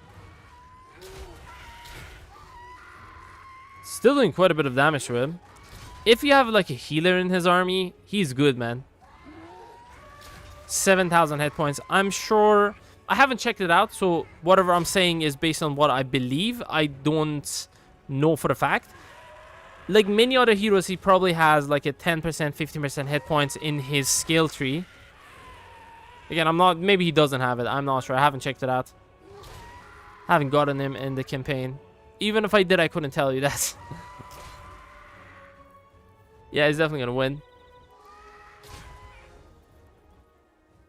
Yeah, every time he's gonna get 20% weakness to fire, and then every 120 seconds I can activate that again.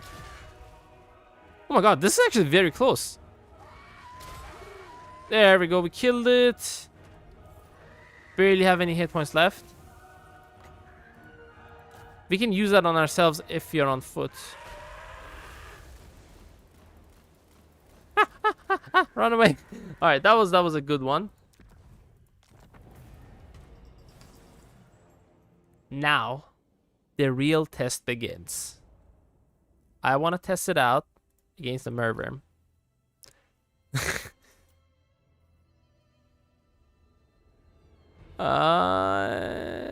Caster. Without any spells. On foot. Bring a big boy Merworm. Actually, first, let's test it out against a dragon. Not a star dragon, but... a moon dragon. I think it's gonna do. Nah, fuck it. Star dragon. Really good stats. Let me just see how much stat difference we have with this guy. So he has, for the starters, 2,400 less hit points compared to a Star Dragon, which is the best dragon for the High Elves. 10 less armor. 10 more leadership. 50 more speed because he's on a Phoenix, of course. 21 less melee attack, but 1 more melee defense. So essentially, our melee attack is lower than his melee defense, so the chance of us hitting him is lower. But his melee attack is higher than my melee defense. Or his melee defense, I guess. And 145 base, 435 AP. 120 base, 300 AP. 25 bonus versus large. Again, we have other abilities we can activate. Not this one. That one is only for small entities. No. Cancel this guy. Get him out of there. And bear in mind, the Star Dragon costs 2,200. He, with his abilities, is going to cost more. Actually, what if I just not bring that? Because that costs 200. Let's bring these. Mark of Assyrian also is a Mortis engine, as long as the enemy has less than 20% hit points and are grounded. It's crazy, man. 50 to 100 damage. So in 10 seconds, you're going to do a minimum of 500 damage. and a maximum of 1000 damage, depending on how much spell resistance or war save the enemy has.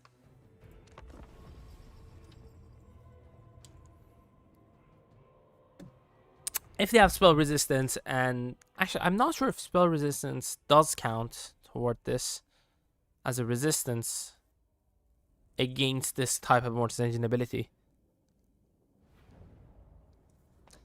I'm not sure, but that doesn't matter actually.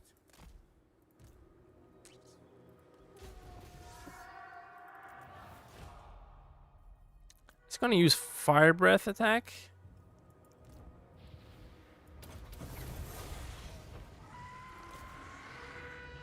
Come on, man. I want to see you take down a dragon. Okay, we haven't even hit him once. There we go.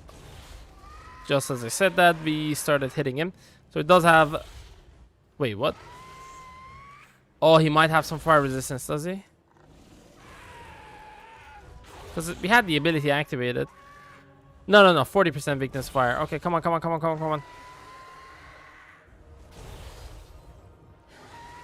Oh my god, we're kicking his ass. Jesus. Then the effects ran out. We're doing better. Okay, I take that back. Never mind. We're barely hitting him now. Okay, that's one hit. I'm not sure why you would ever want to go off, fight off the other high elves as one of the high elves. But I guess you can become the evil high elf as someone like Tyrion. For roleplay reasons.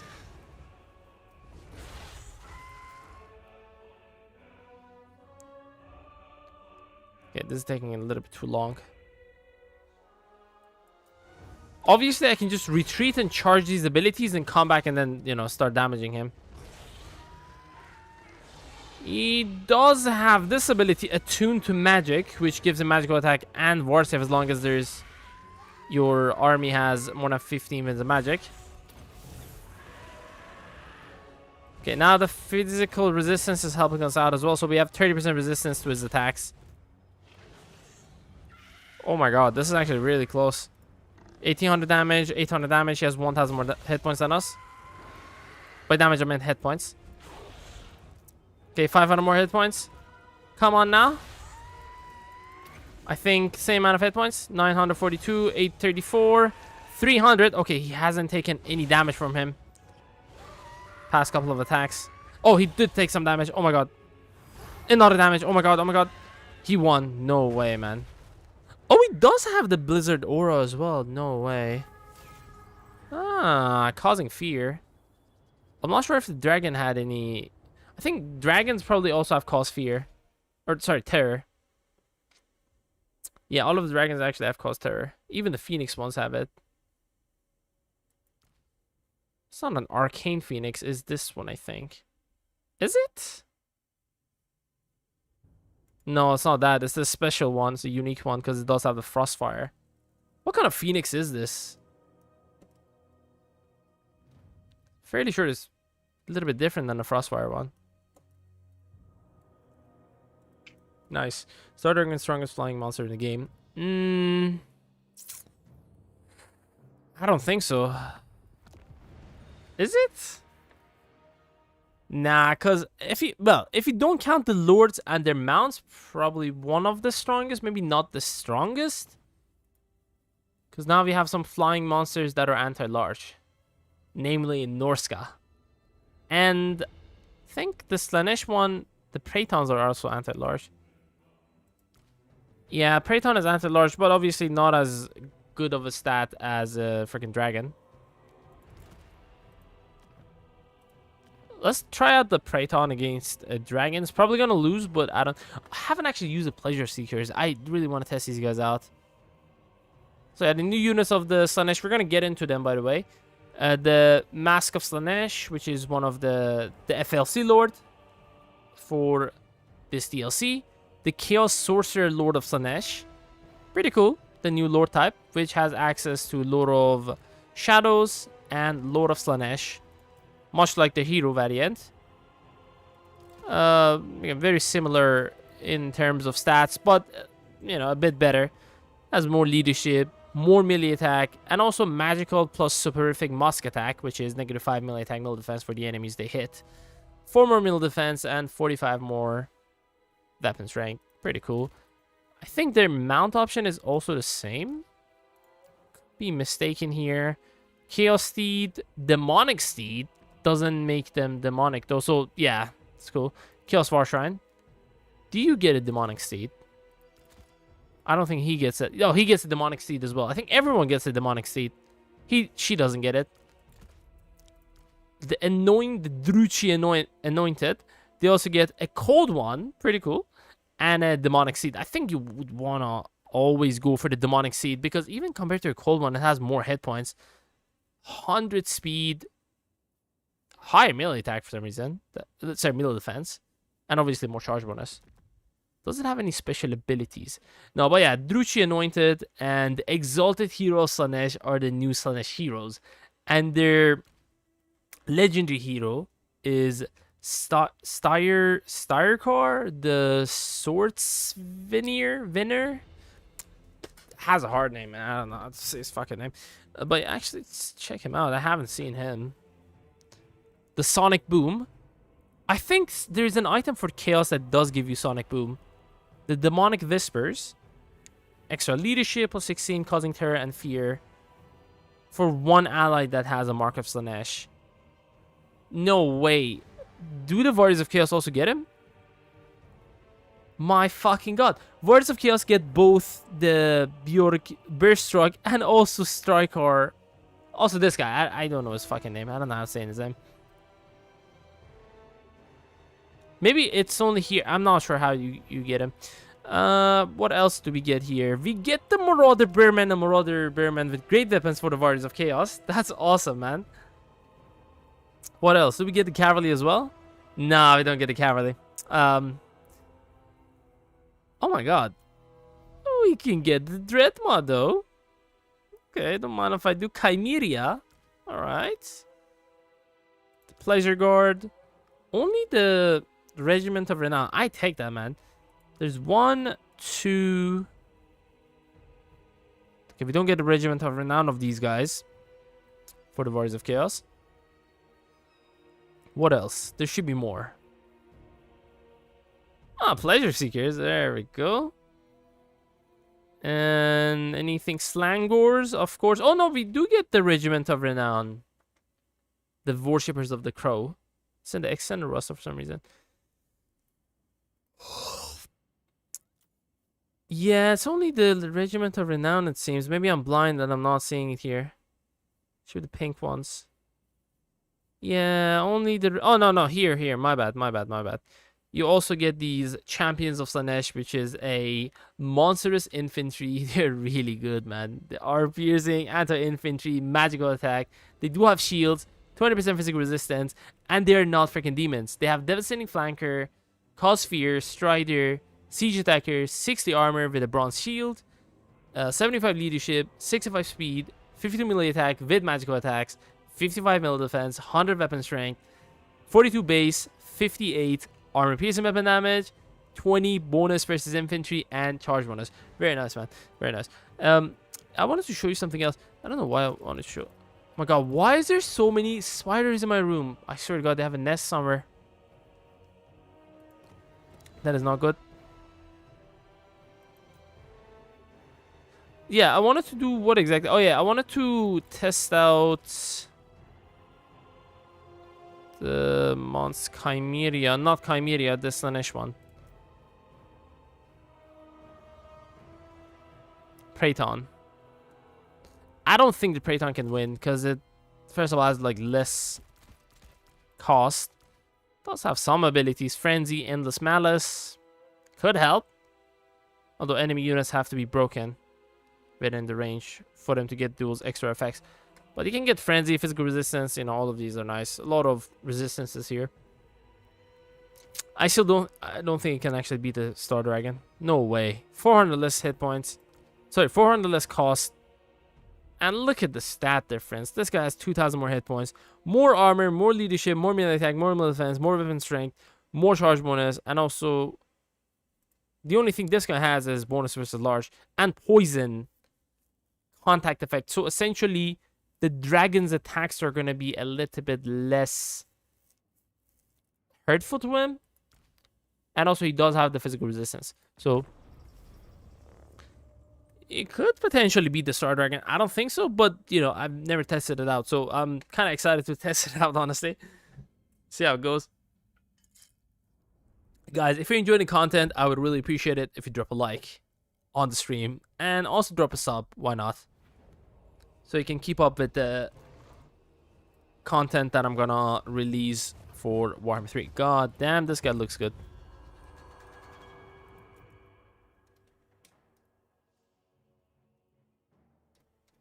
Fuck. Looks like a Sterigor? What is the name of the unit for the Vampire Counts? Strigoi. Look at him. He looks like a vampire. Mutated vampire. With horns. I swear to God, it looks like a mutated vampire. I mean, I don't know the lore behind this. She doesn't have a lore. Dark cunning lures the hunter into the forest depths. Pervades an ambush of blood red eye and savage fangs. Yeah, I don't know. It kind of looks like a vampire. Like, look, it does have 2, 3. Okay, it has actually more of these nails. 6 of them, actually. If you count these 4, then 2 up there. Does the tail do something? Like the Chimera? No, it doesn't. Okay. Oh, what the fuck? Silence effect? Hello? Miscast chance plus 50% for all the enemies in the whole battlefield. That's crazy.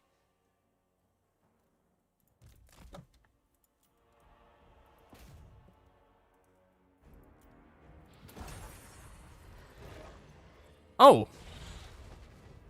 Melee damage reflection. I don't think that's going to do much against a freaking dragon. On the bright side, it's pretty small. It's pretty hard for the missile units to actually shoot at it. And if they do even shoot at it, it does have a lot of physical resistance and missile resistance. 20 physical resistance, 45% missile resistance. Yeah, this was a mistake against the freaking dragon. Oh my god. Okay, it's actually not doing too bad. I mean, he did take a lot of damage because of me, like an idiot, reducing his melee defense. Yeah, I don't think it can actually be the dragon. No way in hell. If it does have support, maybe. You know what? Let me bring a Lord of Shadows and debuff the dragon.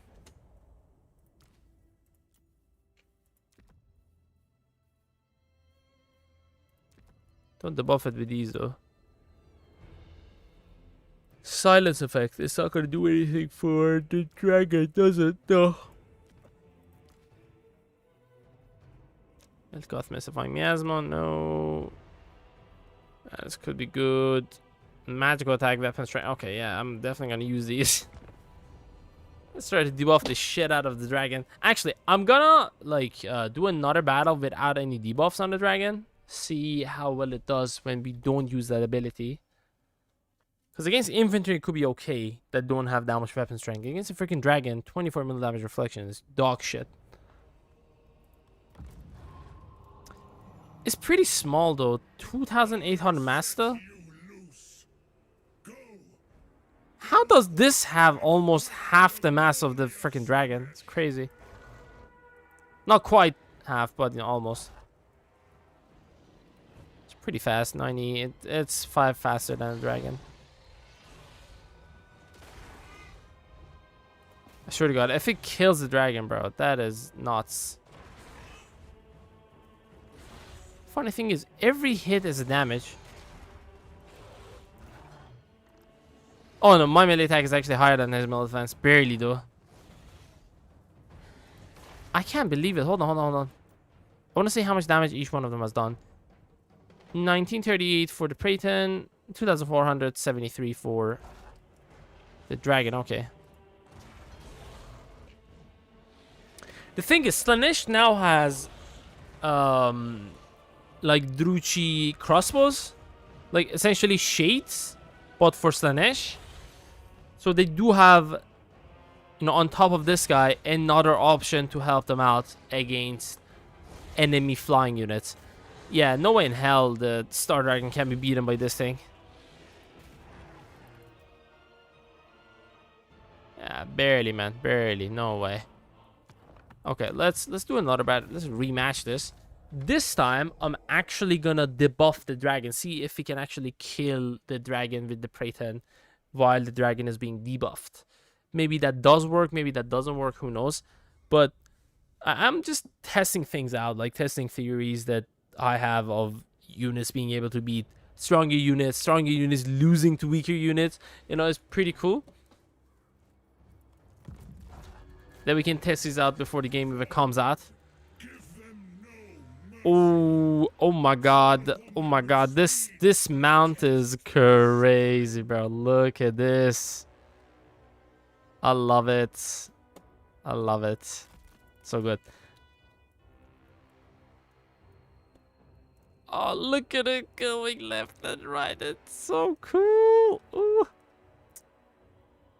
Dude, I'm waiting for the pleasure seekers. Oh my god, that should be pretty cool. Alright, debuff the shit out of it. And also, let him do more damage. With better weapon strength. That's not gonna do anything. She doesn't have any abilities. Okay, so far so good. I gotta use this again. Just keep them in the magic then. I don't think I'm gonna recharge it by then. I gotta wait maybe another 9 seconds. A little bit more, man. Oh, goddamn. The magic. I think that was kind of shit. It doesn't have any physical resistance, so what is the point of magical attack? The only thing it did was additional weapon strength, essentially.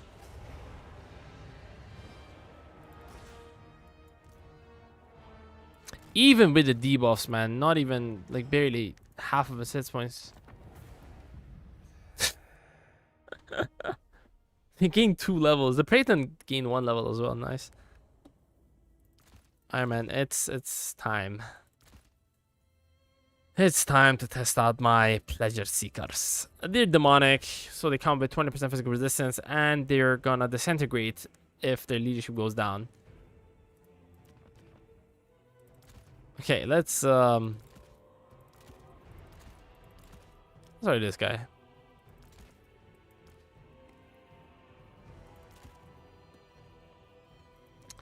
Great Eagle.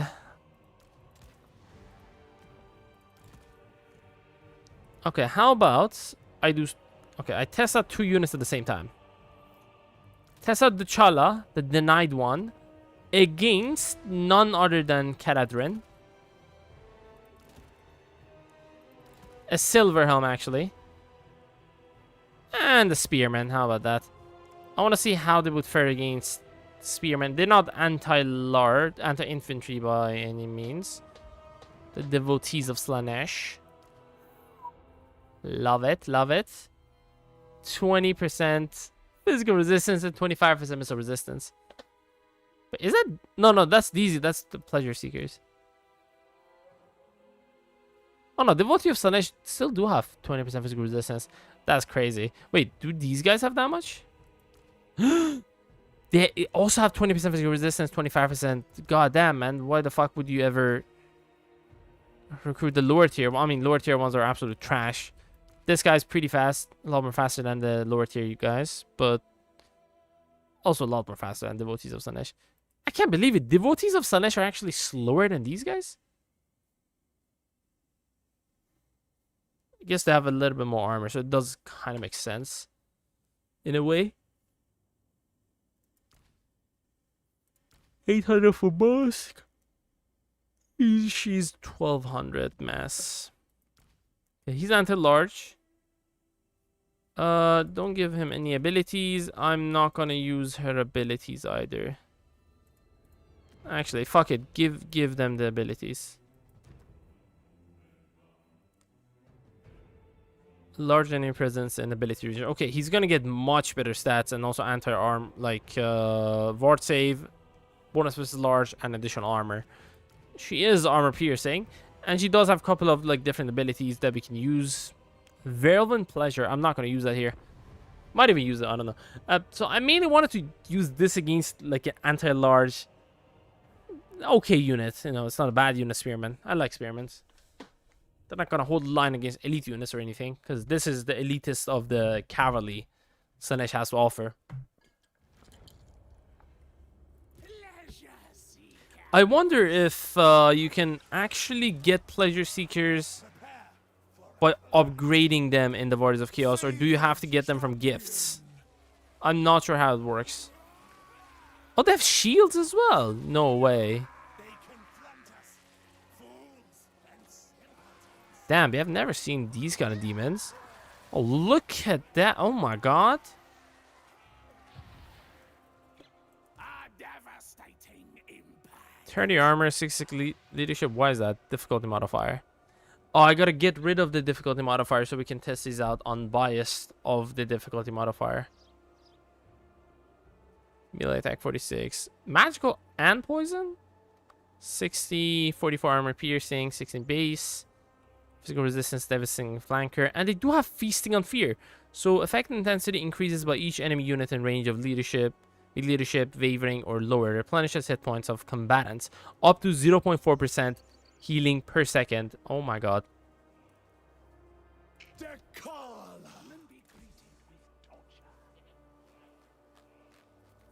Yeah, that's the call out. Come on, man. 69 melee attack. They knew what they were doing. My god. Nice. 75 speed. Telling me she's 25 slower than yeah, come on, man. These guys. The aerodynamic on these boys is crazy.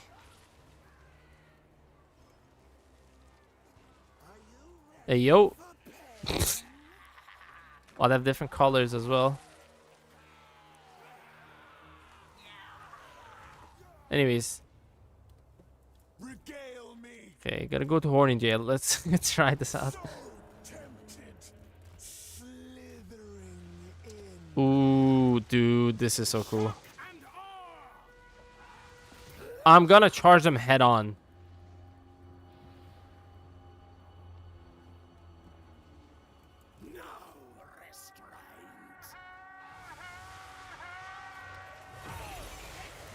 God damn, we charged them head on. We barely took any damage. We didn't do damage either.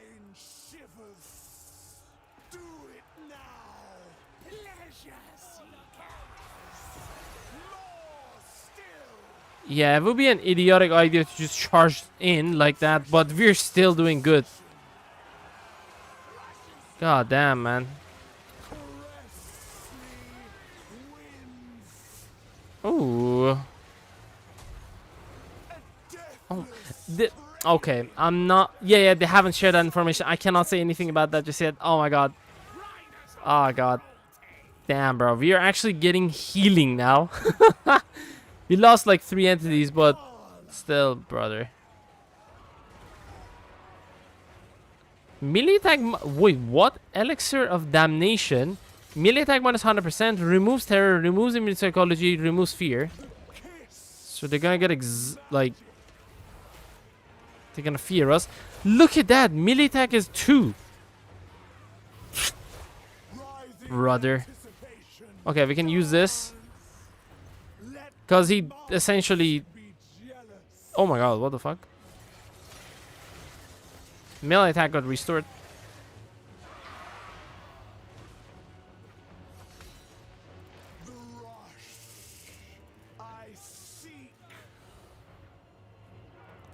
You can get like 25% ward save. Jesus Christ.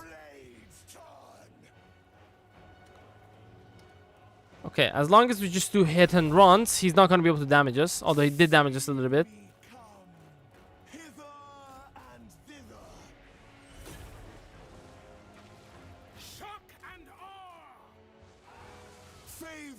Dude, she's the mother of hit and run tactics.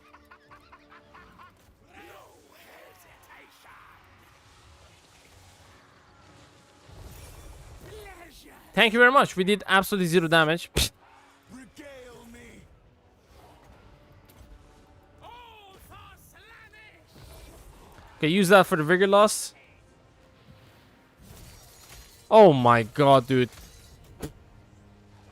Bro, she's busted. 6 arms and 6 freaking swords. She's really fast. It feels like she's actually faster than she is. Like 70, she feels like 90 speed or something like that. How fast she's moving. Dude, oh my god, that's faster than a freaking horse on 90 speed. It's because of the way she moves. Oh my, dude, this is crazy. Imagine if you pop like a banner of swiftness on her with the sweet sorrow. Oh my god, dude, she is gonna be extremely fast. The whirlwind of pleasure. Let me actually see how this works. Ooh. Okay. Let's do a rematch, actually. Pleasure seekers are busted. Like, charging a unit of spearmen head on with the Lord. They still kick their ass. Let's get to test it out. Obviously, you shouldn't charge in units like that head on. The unit that has extra charge defense with spear and shields. So, oh my god, this guy has... What the fuck? Vanguard deployment? Brother, that's crazy.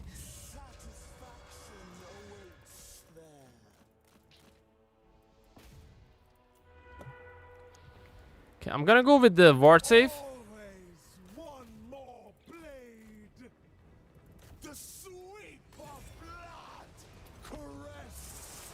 Ooh, that did so much damage. I'm not sure how much damage exactly that did.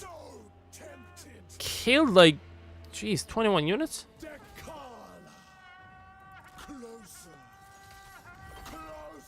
I want to check out her animations as well in a second. But we gotta get the Lord to piss off. Okay, I want to keep their engagement for the moment.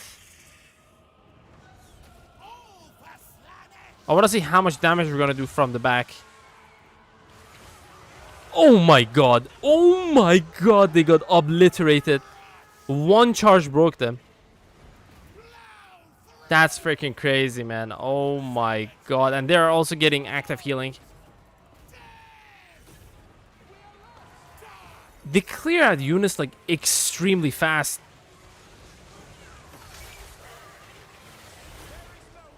Dude, this is the type of thing that you would see in like scary movies.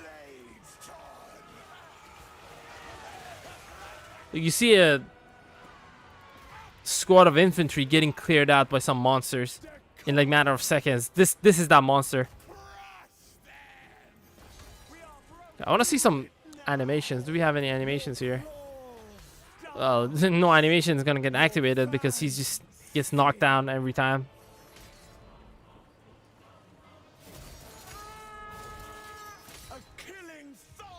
Dude, I have 50% less melee defense. If he hits us, there's like a 99% chance he's gonna hit us. Not a 99% chance, actually. It doesn't have that much melee attack. Even with this activated, we still have a whopping 30... it's not a whopping 30 melee defense, but it's still pretty decent. 50% of our melee defense gone. Still have 30. In the campaign that I think is gonna get even better. Because there's probably items for Slaanesh that can give you like melee defense. And you can just stack them up. And maybe even get a couple of melee defense. Defeat traits gets your melee defense to like around 100 or something. It's not gonna be easy, right? But yeah, stack it up to like 100, 120. So when you use this ability, it's probably not the best one. The best one is definitely this one. 25% ward save and 40 armor. Come on, man. For 25% less base weapon arm piercing damage. Come on, it's easy as one. You can get the weapon strength to like be 1000 very easily. Very easily. Especially if you get the Sword of Cain. And not like other item. Like there's, I think, armors that give you like weapon strength. Is it? I think that's for the high elves. there's like an enchanted item for the high elves. Ring of Corin that gives like 100 armor piercing damage. I'm not sure. I think it's only the high elves that get that. But is there any armor that gives me like weapon strength? Not that I remember, especially for Slanesh. But there are races like Norse God that have Berserker, which is an ancillary that gives weapon strength. You can technically steal that. I'm not sure if you can put it on her, but you know, just steal that for her and just keep using, like, increase her weapon strength to some ridiculous degree, and then just use this, which is gonna reduce your weapon strength and base bonus versus infantry by 25%, but give you 25% war save. That's so freaking good. And also armor, because she doesn't have the greatest amount of armor. But obviously there are other ways to fix that situation by like getting armors that give more armor. Or I think that's about it actually. Only armor gives armor. Nothing else. Actually, there are defeat traits. There's like Balthazar Gelt's defeat trait, Zhao Ming's defeat trait. Both of them give armor for the whole army, not just the lord. So you could get those defeat traits. Is there anyone else that gives some additional armor as defeat trait? No, but there's also defeat traits for weapon strength, so you can stack those up. There is Malice's defeat trait. There is the dark elf near Malice. What is her name? Hellebron's defeat trait. There is, I think, what is the other Warriors of Chaos near Hellebron? Valkia. Yeah, Valkia also has like a weapon strength defeat trait. So, you know, there's a lot of ways to stack up the like weapon strength and even armor. There's more ways to stack up weapon strength than armor, obviously. Alright, man. What are we gonna check out now? I've heard from someone that Festus has like a new like a higher detailed character, I think. I'm not sure. I've heard it from, who was it? Lore Master of Sotek, I think. I'm not sure if it was joking or was saying it as a real thing. I'm not sure. But we can show off anything in the battle, so we can check out if there's any changes to him.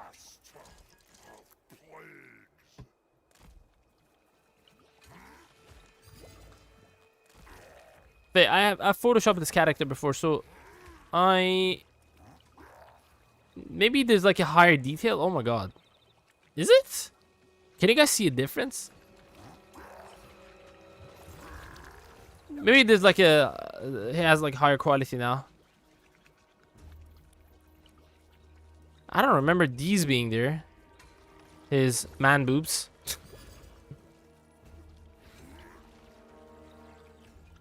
Yeah, maybe they did upgrade the quality on that. I'm not sure.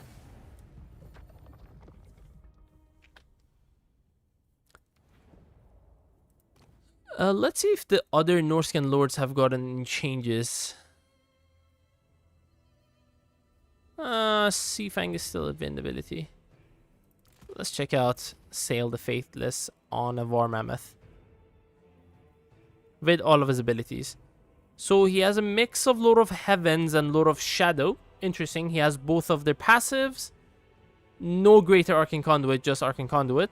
The Backstabbing Sorcery, which is gonna damage enemy heroes or lords that are spellcasters and are casting any spells. 8 to 16 damage per second for 18 seconds. It's a map-wide ability. Passive ability. Fight or Die, which is the same one as a Greenskin, so you get, I think, 16 leadership for finishing the first section of the red line. At least getting 6 points into the, the initial skill points. And then for the last one of the second section of the red line, you get Fight or Die, which gives it additional 24 melee attack on top of the leadership. And then the Nightmaw is a Invincibility, which we're gonna use in this battle, see how it is. So there is some other stuff. The Viper's Staff, which gives the imbuement poison, which obviously reduces speed, armor piercing, weapon damage, and yada yada yada. Okay, melee damage reflection of +20 and ward save +20%. as soon as he casts for 12 seconds. That's cool. Shulkane's Teeth. It's a magic missile ability. Does 600 range damage, 58% of it armor piercing, and it's a magical one. 2 projectiles, range of 200 meters, and a cooldown of 90 seconds. It affects one enemy unit debilitated within range. Okay, causes massive magical damage, good versus armor, good versus single combatants, weak versus multiple combatants, requires line of sight to the target. Yeah, I don't really like the magic missiles on units that are on the ground. I mean, he does have some elevation advantage on the mammoth, but other than that, it's not going to be great for him.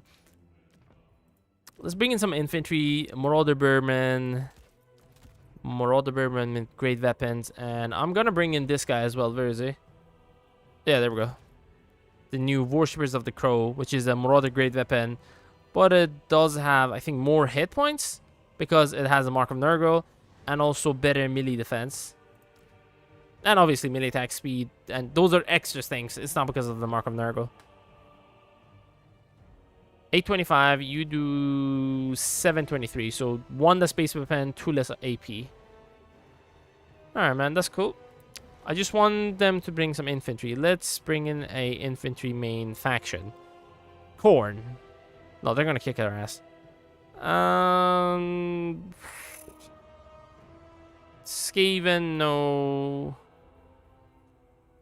They can bring the same thing. No, okay. Chaos Warriors, there we go. Obviously, their quality is a lot more higher than ours. We have Sail, though, so let's see if we can win this fight just with Sail. The reason I'm bringing infantry for the enemy because I want to show off the Nightmaw. Unfortunately, the range of the Nightmaw based on my tests is like it's like a spell, but it's like a bounce spell essentially, right? Damn, this looks good. Chaos War Shrine on a mammoth is sick. Also get like additional stuff with the Chaos War Shrine, like additional leadership, additional physical resistance, and vigor loss. As long as enemy intensity, so effect intensity increases with each nearby enemy. Wait, each nearby death or enemy death? Any entity death. Okay, cool. All right, I'm gonna blob up here a little bit because I'm gonna show you why in a second.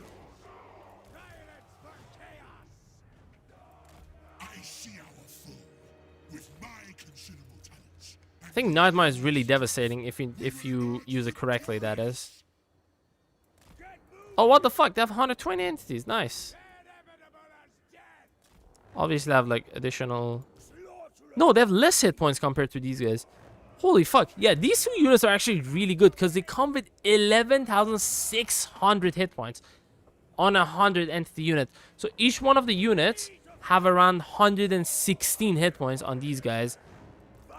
And that's pretty decent, I would say. On a, like a, not a low tier infantry, but mid to low tier infantry. Actually, it's a mid tier infantry. It's not low tier. Not even close.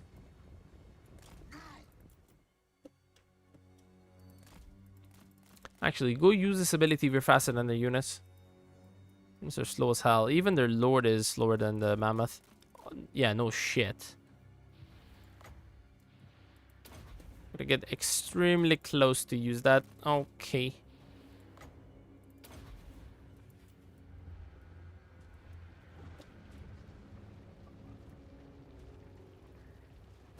Oh my god. Damn that. Oh, holy shit. That's a really fast magic missile. And you saw it actually had an animation on him. He wasn't just magically summoning it, you know?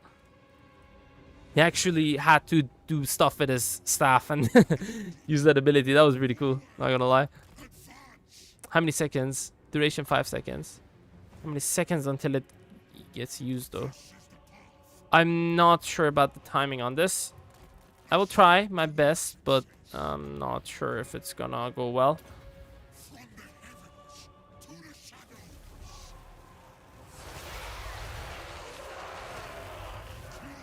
Yeah, it's devastating for sure, but it kind of sucks that they have a limited number of uses for it. If you don't want to make it a legendary hero, at the very minimum, make it that you can use this unlimited amount of times in the battlefield. But you might be able to increase it in the campaign. I'm not sure exactly. Well, I know the answer to the question that I just put out there for you guys. But again, I'm not able to say anything about it.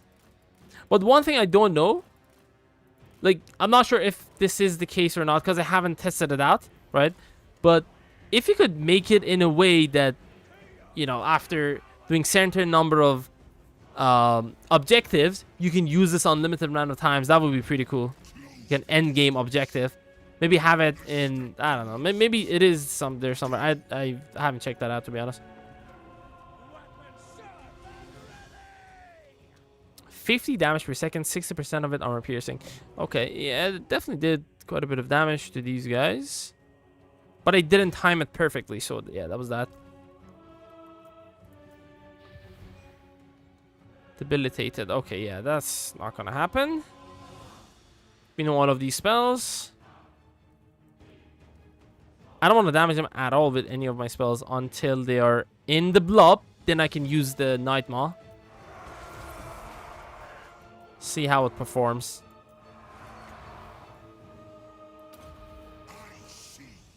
Does it actually...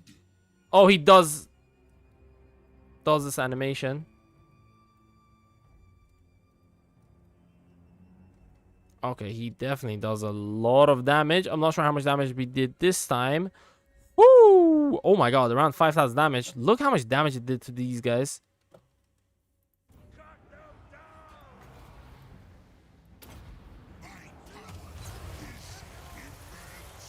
Yeah, the Wind Blast is as shit as always. The main thing you do with Wind Blast is technically knock enemy units down so you can get out of situations. Yeah, perfect, perfect, perfect. Go, go, go, go, go, go, go, go, go, go. I can just kill them with spells, but I don't want to do that.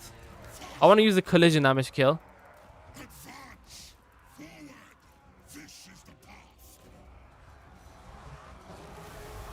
Oh, look at the power of the collision damage. Oh my god. Oh my god. He did like 2,000 something damage, maybe even more.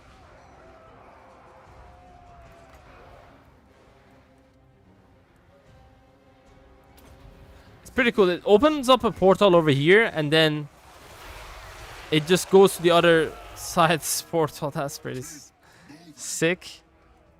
4,000 damage. Yeah, if you like get the enemies in a big blob, he can definitely do insane amount of damage to the enemies. Again, look at the power of the collision damage. It wasn't perfect this time. I can go like over here, unfortunately, quite, because it's the corner of the battle.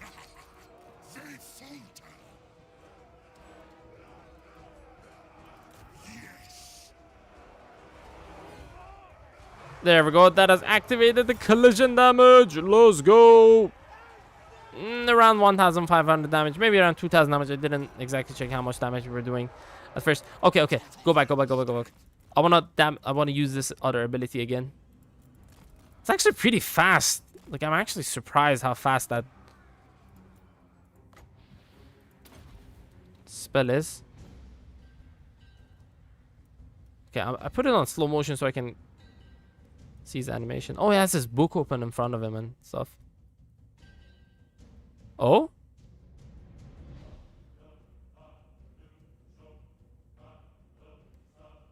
He throws it? Oh my god, he does. Jesus, that is fast. Oh my god, it does quite a bit of damage. It damages our own unit, unfortunately, as well. Yeah, I'm gonna be honest, Sale is pretty decent. He's chill.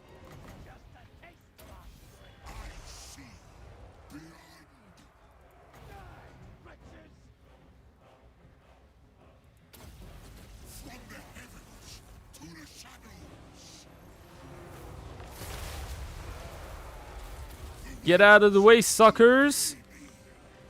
Yeah, dude, collision damage on a War Mammoth is crazy. It's not the fastest, like, large entity. It's pretty fast, though, especially when you activate the spell. because it gives 10% additional speed, charge speed, and turn speed. All of them being really useful. Yeah, man, that, like, these guys did hold out pretty well against the tier. Yeah, it's not a higher tier unit. It's essentially just a better same tier unit.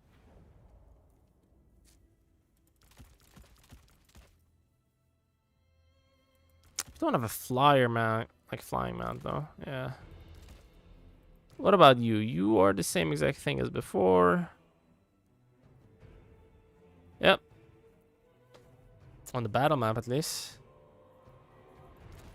The Dreadmaw, oh my god. It's an artillery essentially, 200 damage. So it's kind of a weird unit because it's the first underground unit. So essentially Dreadmaw starts the battlefield underground, and it does have stock when it's underground, so the enemies cannot see him. So you can essentially go to the back of the enemy line, bring him up, and then start shooting at the enemies. So the poisonous blood gives him 5 melee damage reflection. The survival instinct, if the unit's leadership is ever broken, the unit shatters instantly. It's gonna get a negative 100 leadership, which makes him shatter instantly. So if he runs away once, he's gone. He's shattered. But he's not gonna die at the very minimum, you know. Unless you lose a battle, then all of your forces are gonna die. So he's immune to flanking. Why exactly is that? I have no idea. Scaly skins, no.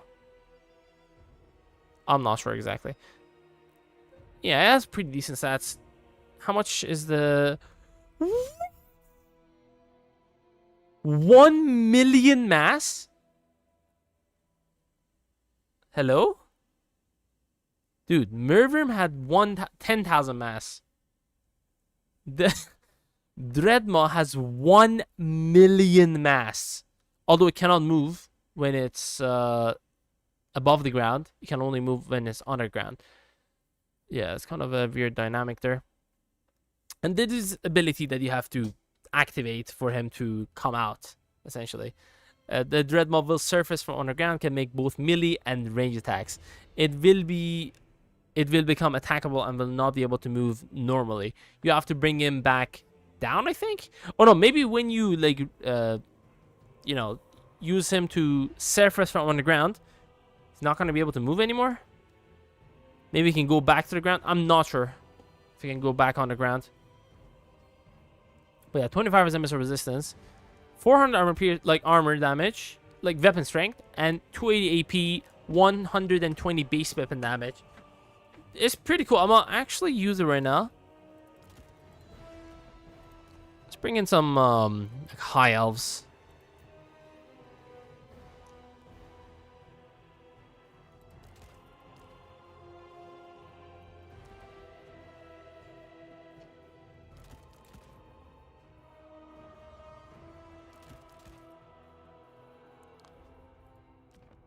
Norska, let's see, my boys. What are we gonna bring? We're gonna bring some of you guys. Just some melee infantry to keep their infantry busy. Right, and then, yeah, you don't matter. Just go on a Norskan warhorse. I'm not gonna use you, actually.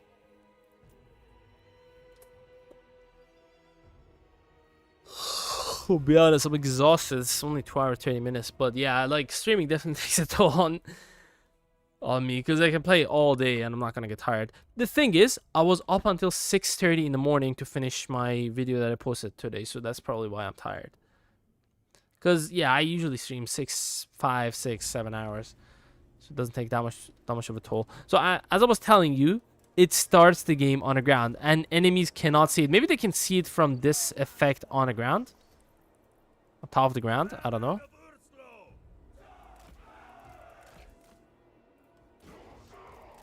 So you can move it very freely on the ground. Yeah, there is effects on the surface, so maybe they can actually see it. Maybe the fact that it says this stalking is absolute bullshit because it can't see you.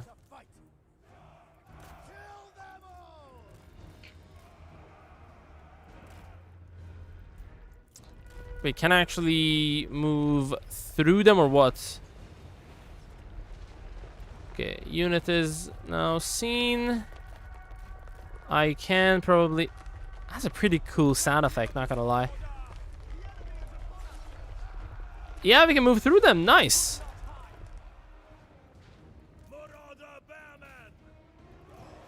Oh, come on, attack so I can surface here. Ooh. Okay, it takes a couple of seconds. And then... What the fuck? My guy. My guy, are you retarded? Deep tunneling. Oh my god, I can go down again. Yeah, he's retarded. Moving blockers like walls and oh my god. Okay, go down, go down, go down. You're getting fucked up here. Jesus. You gotta resurface like on top of the units probably.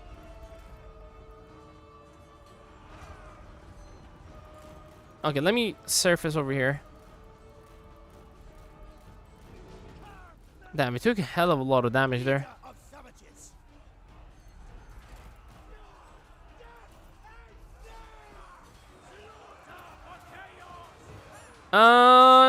Does any damage? No, it doesn't. Seems like he did a lot of damage, but it didn't actually give him the damage. Says he has done a lot less damage, but that is not true. It's absolute dog shit, because he did a lot. It's like a weird dynamic how this unit works. But, you know, it takes a lot of getting used to. Oh, there we go. Now we can actually shoot at the enemies. Oh, come on. Any second now. Come on, spit. My boy. Please. Jeez, my units are getting massacred by these guys. Come on now. Dude, this guy's not shooting.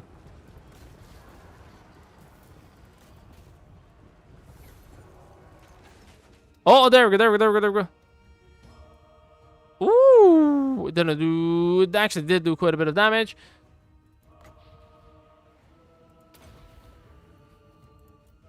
It's gonna go down and gonna come up over here. It's gonna do damage? Oh my god, it does do damage. Jeez. Alright, now. Go back down. Oh my god, this is some next level hit and runs. Damn, it did take a lot of damage. I think it damages us as well. No way. Yeah, these guys are actually doing really well. Kicking some ass. Okay, I'm gonna resurface when I know they're pinned down. It does need a lot of macro, not gonna lie. You can't just leave it alone. Not gonna survive on its own. Unless you're on top of archers. And I got archers pinned down. Oh, why are they scattering? Dude, there's no ability to scatter in Warhammer 3. What the fuck? I swear to god, that's some next level bullshit. Dude, what is this formation? Swear to god. Never happens for the player.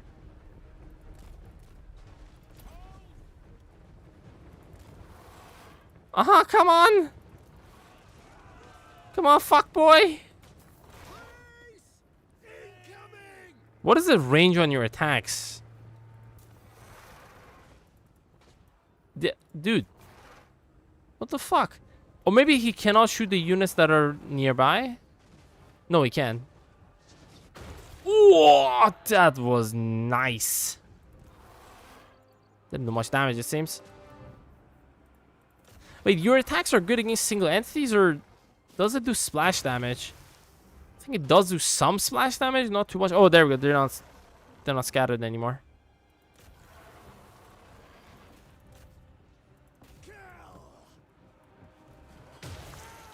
Yeah, in blobs, he definitely does quite a bit of damage. I'm not sure if it's worth his value, but again, he does have this unique thing going on for him.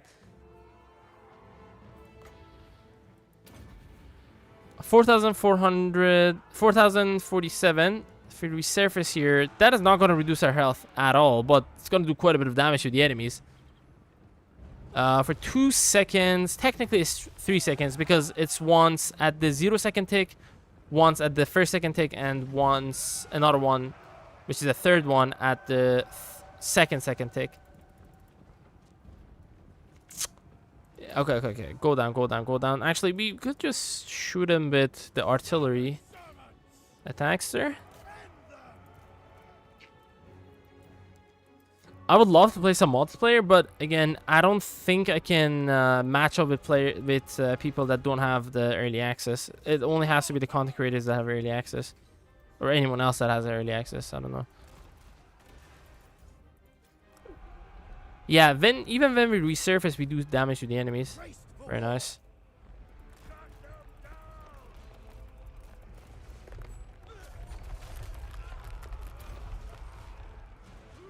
Yeah, it does do some damage. Very nice, dude.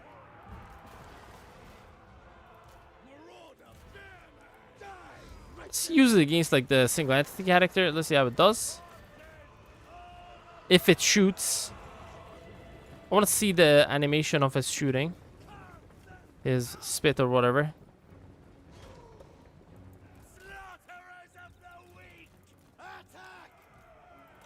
Okay, come on, man. I'm waiting, dude. Oh, that's the missile attack, by the way.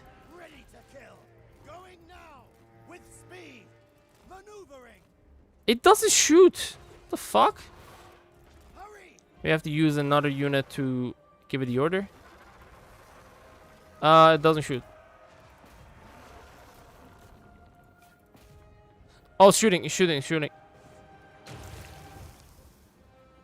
Yeah, I don't know. I don't think it did damage to him. Does do the poison imbuement, which is not bad. Yeah, barely any damage to that guy. It's better. Oh, it does have a range for this. 130 meters range. Okay, we can just get it back down. Then go after that guy. Anyways, it's chill. It needs a lot of micro. Not the biggest fan of the macros, a part of that, but I guess could work. I don't know. It's just the missile attack seems a little bit bugged. It just doesn't shoot. In total, I think it did like 4 or 5 shots, maybe. Could have done like 15 shots by that point. Chimerias. How about we use that? We can use more like the horseman as well. Let me just bring in one of each. 2 of each, actually.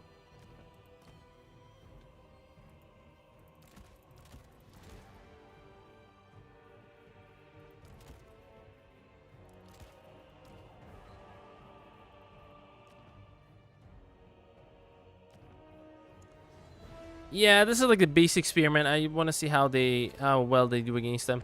Especially when we flank the enemies, because I think they have some sort of flanking abilities. They have Devastating Flanker and Frenzy on top of the Marauder ability. God damn, bro. Honestly, Norsca needed some love. I'm really happy the DLC is about Norsca, part of it at least. Yeah, they definitely gotten some really good units here.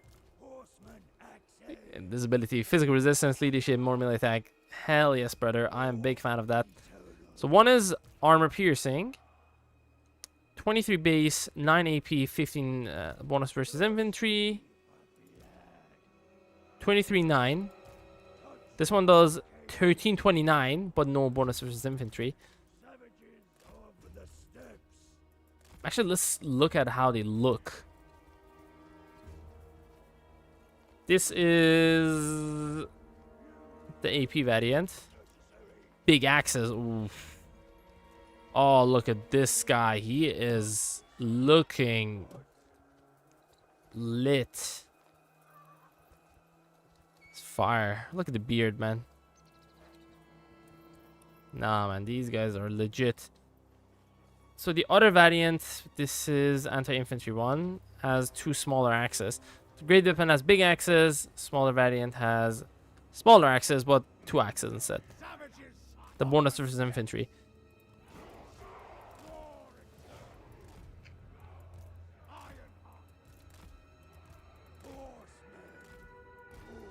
Okay, I wanna spread them a little bit. Oh, fucker, use his ability.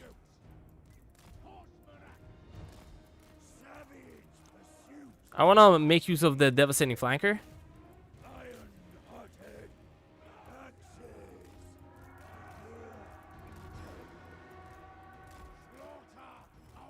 Yeah, marker on cavalry is actually pretty decent.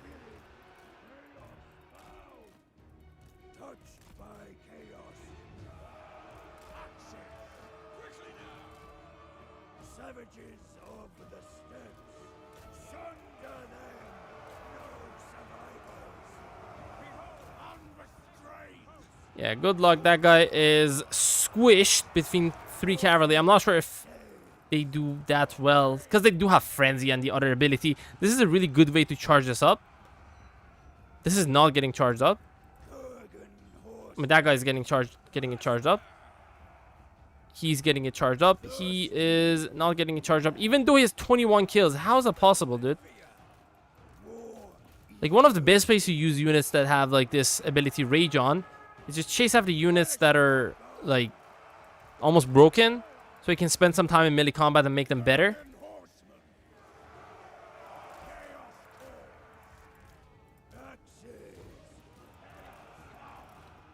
Yeah, I love a good Britonia campaign because it does have a lot of macro, and big fan of that.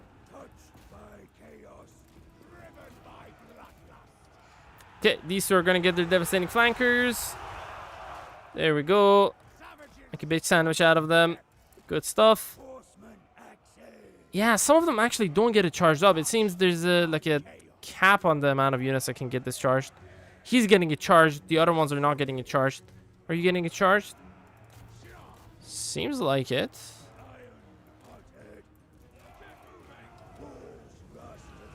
Yeah, it seems they don't have the biggest amount of mass, so they can't push around these infantry that well. Yeah, this tactic doesn't work as well as Britonia.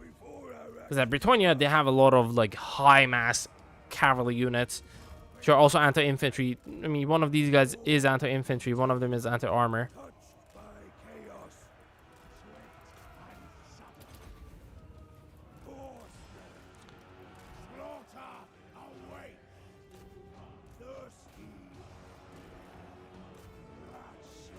Okay, that is just a fake charge. This is also a fake charge. There you go.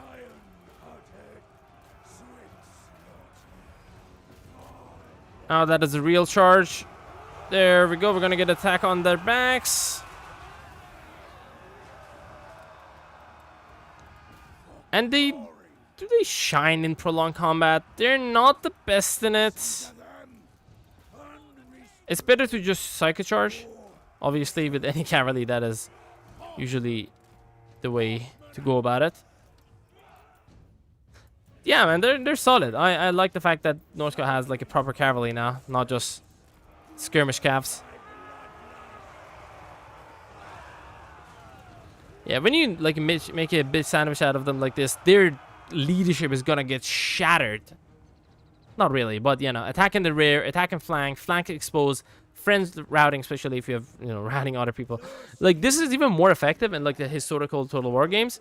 Like, that is one of the best ways to win battles that are unwinnable in a game like Attila or Rome 2. You know, really big fan of that. You can't really do that in this game that well, because there's not only infantry, cavalry, and at the very best like artillery and like, I don't know, fucking elephant riders, but okay, so we have like a similar thing in here. We have mammoth riders, but that's only on lords though, or the basic mammoth is just a mammoth. And we have a lot more monsters. We have magic. We have a lot. Oh my god, what the fuck? Holy shit, they kicked this lord's ass. I mean, 2 of them are armor piercing, which does well against her. 2 of them are anti-infantry, which is working pretty well against her. Yeah, I definitely did take quite a bit of damage here. Alright, man, that's honestly, I'm again enjoying this a lot. I'm probably gonna stream tomorrow as well. I think it's enough for tonight, is it? Because I'm tired. I want to play the campaign. I gotta turn off the stream to do that. Nah, I'm genuinely tired. It's not that I want to play the game. Nah, I'm kidding. I'm just gonna go rest a little bit. I'd love to play the campaign as well, but I would love to play some EU5 more. No, I'm kidding. I'm gonna play some more battles. I'll be honest, I'm not the biggest fan of the Lutheran Skycutters. It's cool and all that they can flank the enemies and you can just use them as chariots and just charge into the enemies and do quite a bit of damage, but not the biggest fan of that. I don't know. Can't explain it. Okay, I want to check out the Sea Elemental. No. Before we even do that, I want to check out another Slaaneshi unit. I can show you guys the Devotees. I'm not sure if you want to see that, or the Slangors. So I'm going to bring in all of them. The main thing here is... Wait, how is the speed of these? Where is this guy? Where's the basic variant? No basic variant? Oh, the basic variant is here. I swear to God, I'm blind. Holy fuck, 65 speed on him? For the Monsters Infantry, that's awesome.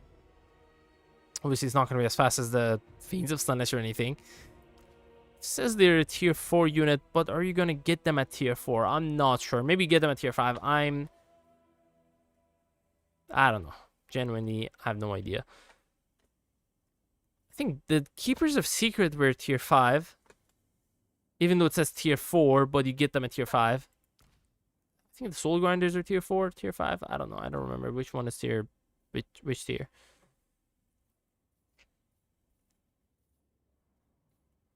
So yeah, let's actually bring this guy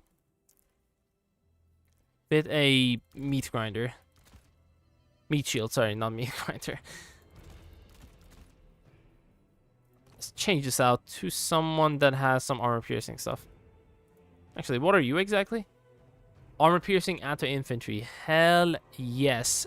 48 base weapon damage, 58 AP weapon damage, and 20 bonus versus infantry.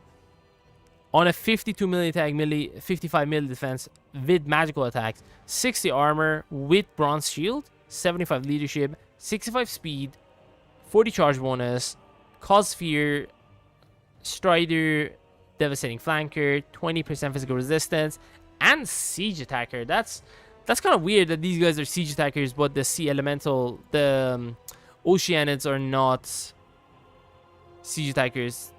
That's kind of weird. I mean, they're really good, of course. Perfect vigor, causing fear, physical resistance, missile resistance, fire resistance. Their stats overall, but you know, it's kind of weird that one monster's infantry is getting siege attacker, the other one is not. I don't know what really determines the fact that they can have siege attacker or not.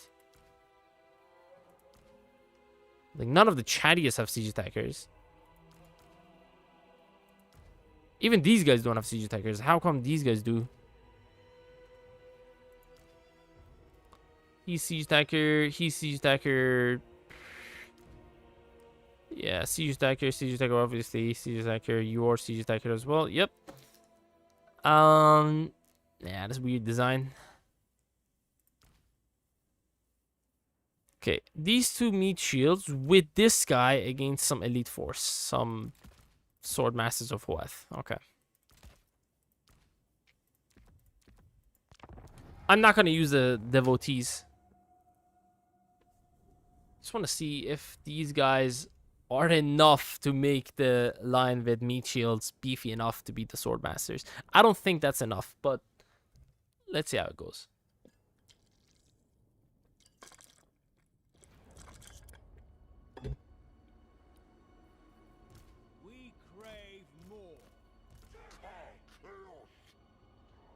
Yeah, let's check out the Slangors.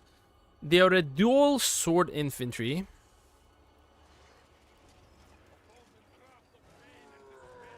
Ah, that's so freaking cool. I mean, their icon here looks a lot more cooler, because some of them don't have that pink mask on their faces. Yeah, I'll be honest. I thought that would be cool. Their armor is definitely very nice. Very nice thing to see armor on some Beastman units. Although the Zangors also do have some armor. Even higher armor than these guys.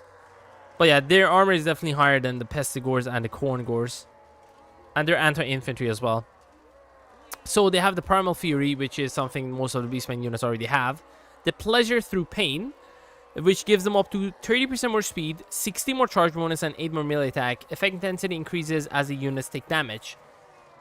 Don't know how I feel about that. Vanguard Deployment, of course. Strider, of course. Immune Psychology, okay, cool. Physical Resistance, 5%, because they're Slaanesh Mark unit. And Woodsman attribute. So they have 30 armor, 58 leadership, 120 entities with a mass of 130, 9,120 hit points, 34 melee attack, 28 mil defense. It's okay for like a low tier to mid tier unit. It's okay. I don't mind this.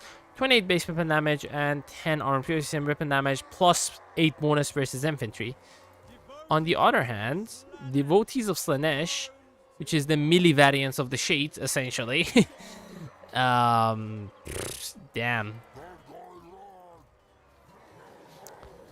When you compare them to the Slangors... Slangors? Yeah. 13 more leadership, 71. 15 less speed, which is fine. Those guys are beastmen after all. They can get even higher speed with the Primal Fury activated. Yeah, 10% higher speed on this, so 55 speed essentially. 42 melee attack, 44 melee defense, much higher than these guys' melee attack, melee defense. The weapon strength is very similar, 25, 15, 10.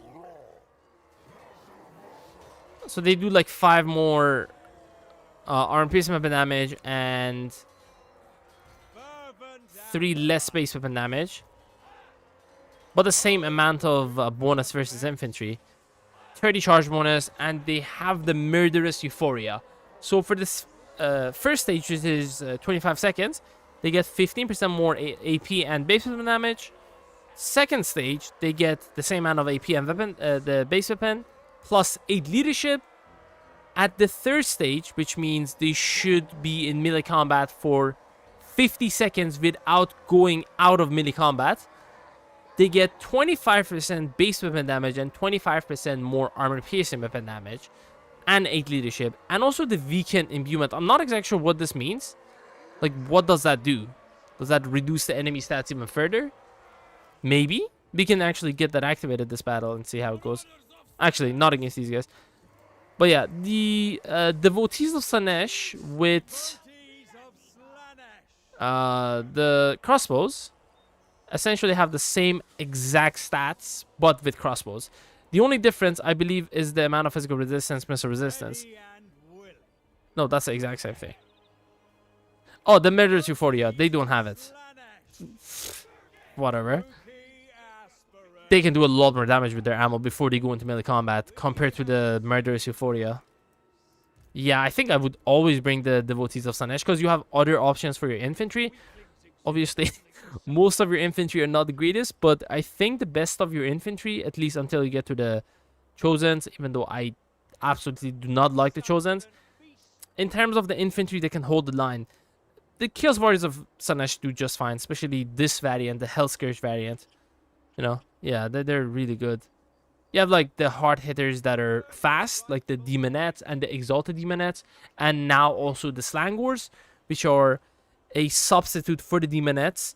They're obviously not gonna hit as hard, and also they don't have the same amount of physical resistance. These guys have 20% because they're demons. These guys only have 5%. But you know, they're not gonna disintegrate if they're in like prolonged melee combat. And also the fact that they have 20 more entities and around 2,320 more hit points does help them have a little bit more staying power compared to the Demonettes.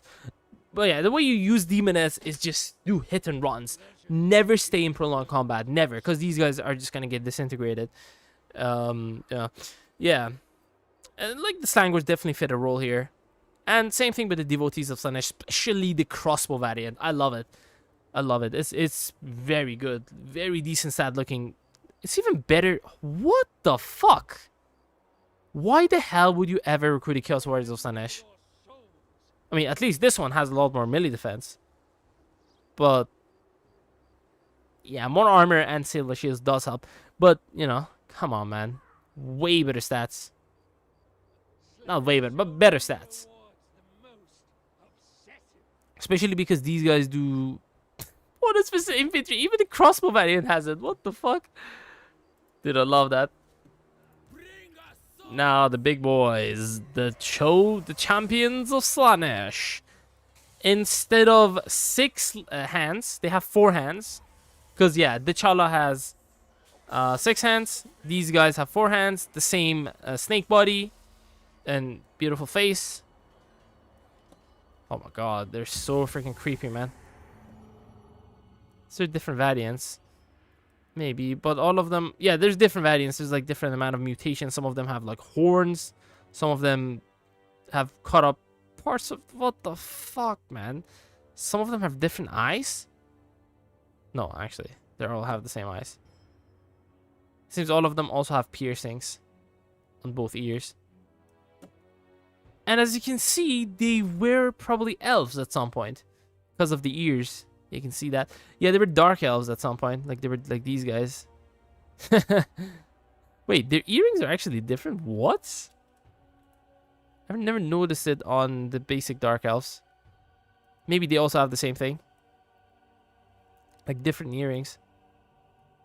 Yeah, very similar to the basic shades. But again, this guy, we don't have a shade with dual axes that doesn't have a crossbow. We have a crossbow variant that has dual axes, which is very similar to this guy.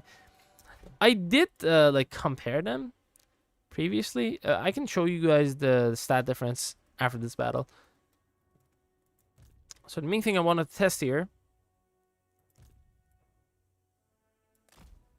Cannot spread them too much.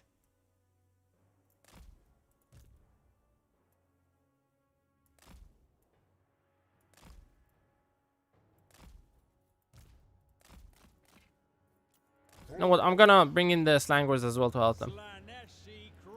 Yeah, you guys. Oh my god, they have like new voice lines. They say Slaaneshi crossbows and like some other words.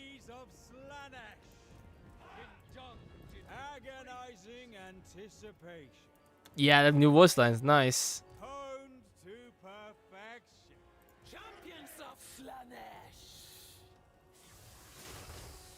Essentially have the same height as these, a little bit hot, like taller.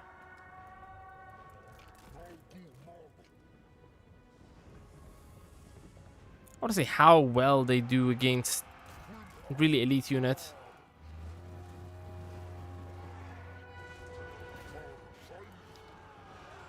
Yeah, there's no way they can hold the line with just this crap. Because yeah, these guys, Sword Masters of Hoeth, are no joke. They're actually really decent in melee combat. The way you kill these guys is just shoot them with artillery, guns, magic, whatever.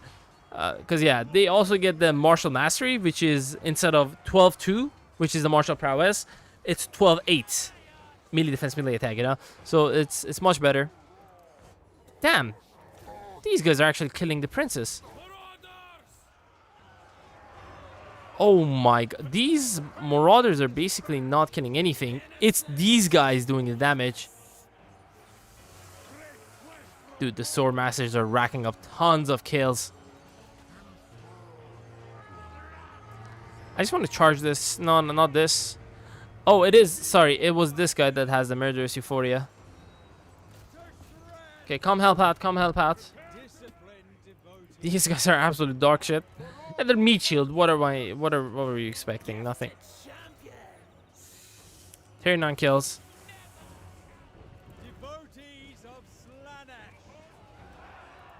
No way the slangers are actually killing her. I mean, she's not melee, but still has pretty decent stats for a lord.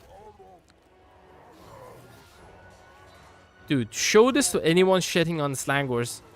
My god, they still have more than half of their hit points. Kill the princess. Again, it's not a melee lord, I know that. But still.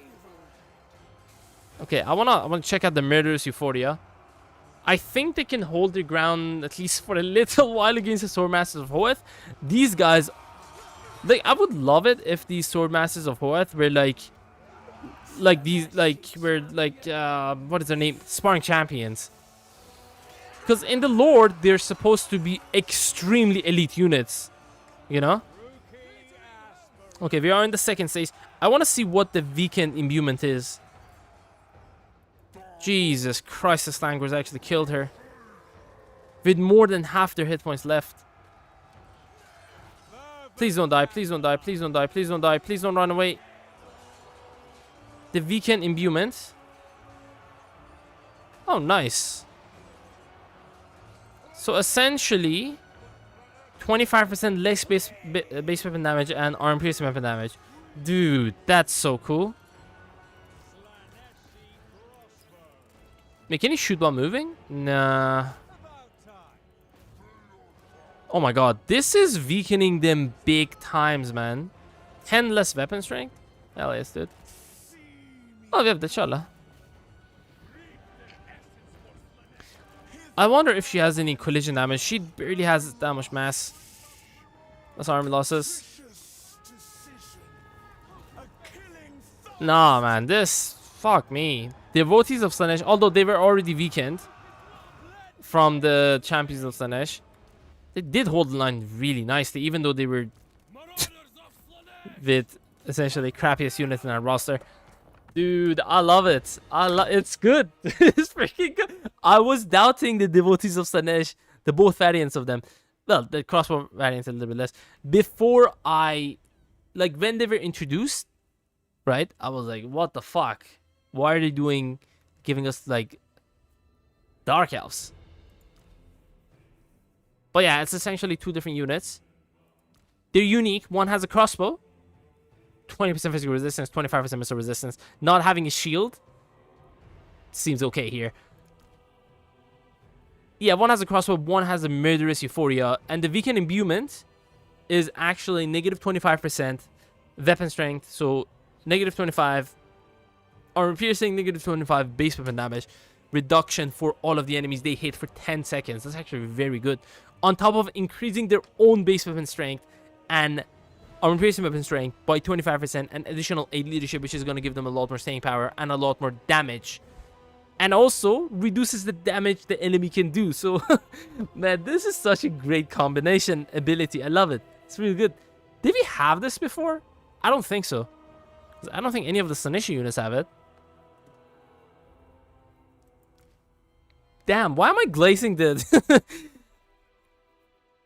the DLC so much? I'm having fun with it. I'm not glazing it. I'm just, you know, there's definitely some problems with some of the units, like the Merworms. They do have issues with the attacks that they do. Well, it's not the attacks, essentially. It's them just... Like, you order them to lock on a unit and attack him, right? It might even attack them multiple times, but midway, for some reason, it's just gonna turn the other way around and have his tail toward them. I don't know what the deal with that is, but dude, I want to check this guy out. But yeah, it's kind of weird. By the way, this Exalted Hero Slanesh looks freaking cool. And this Druchi Anointed, awesome. Really good anti-infantry. I think both of them could have a really high staying power. Maybe he has a little bit better because he has more melee defense, essentially. The Rock of Inevitability. Wait, does he get it on the campaign? I have no idea. Maybe he gets it here. Demonic Steed. What the fuck? Oh no, his stats do change. On foot, he has more hit points than on a Demonic Steed. That's some ridiculous thing.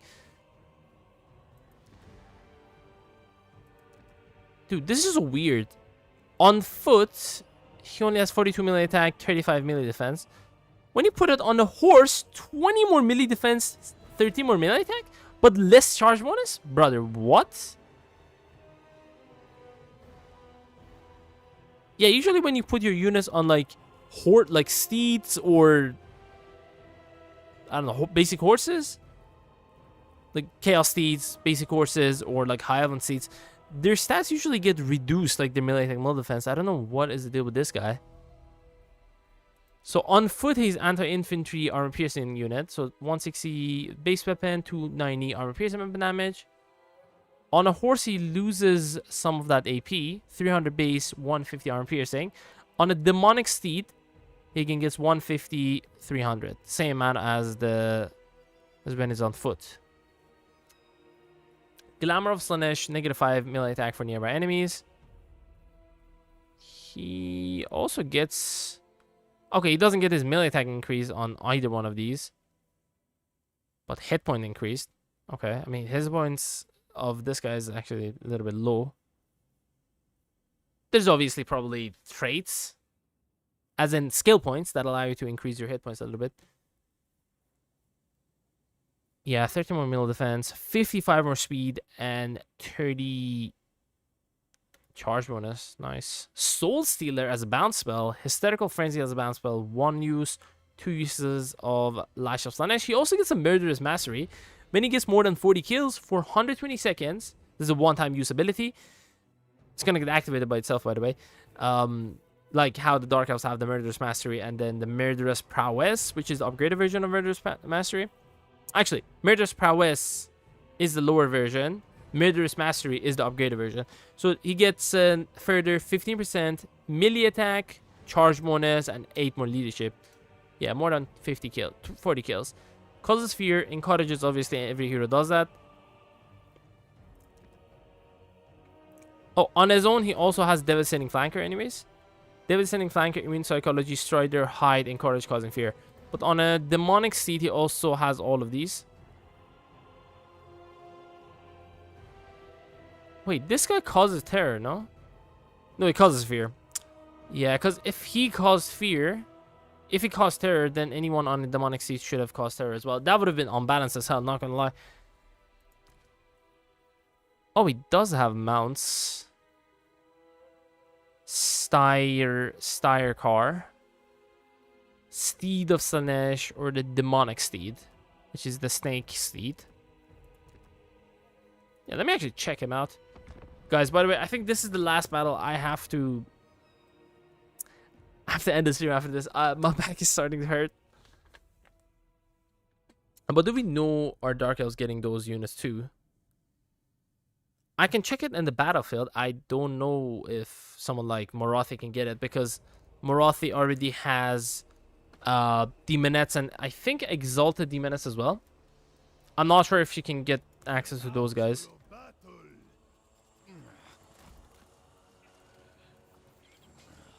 Oh, damn. That definitely looks... Ugh. Licking his sword? Dude, this is so freaking cool. It kind of reminds me of one of the lords for the humans in Warcraft 3. I'm not sure if any of you ever played that, but yeah, the Paladins, I think it was. They had like a banner at their back. That was pretty cool. Yeah, it kind of reminds me of that, but it's like a seductive version of the Paladin. Is that his hair? What the fuck? Like potions and shit. Sonic Boom, Demonic Whispers. What are your abilities? Chaos Armor, damn. Although that is probably from an item that he probably can get. Sign of Depravity. Effect intensity increases by each enemy unit in range with leadership wavering or lower. So allies are going to get up to 75% more speed and up to 8 extra leadership.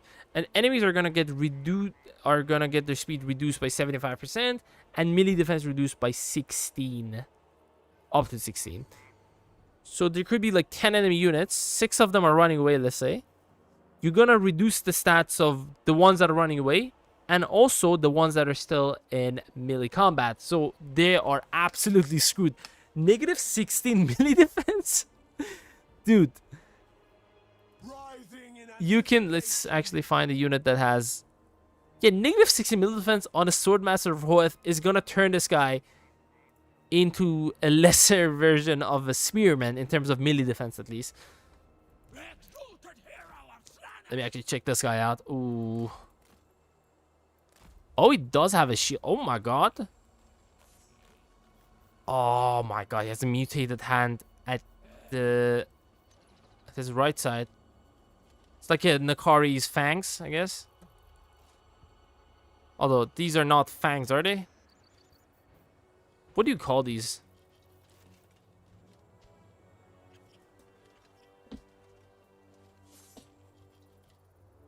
Oh, what the fuck?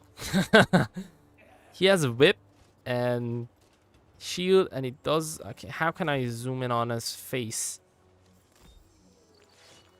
Hey, dude. How you doing, man? I'm doing good. You know, enjoying some DLC unit battles and whatnot. Yeah, we cannot show any campaign at the moment. Druchi Anointed. Oh, yes. Look at the sword. It's like... Is it the sword of the Hargoneth Executioners? What is the lore behind this? The dark does not hide. The dark reveals. The ones through senses, ones through devotion, ones through purpose. Yeah, man. And it's pretty decent stats, not gonna lie. Anti-infantry. Disarm, which is gonna enable if leadership is higher than broken, which is at the moment. Enemy heroes in the range of 35 meters are gonna get their base weapon and armor piercing weapon damage reduced by 25% and melee attack reduced by 5. So you can combine this with the Euphoria ability that these guys have, the weakened imbuement. That's a 50% base and armor piercing weapon damage reduction on the units. Oh my god. If they're lords or heroes, that is. So you can have 1000 weapon strength and your weapon strength can get reduced to 500 just because of 2 guys.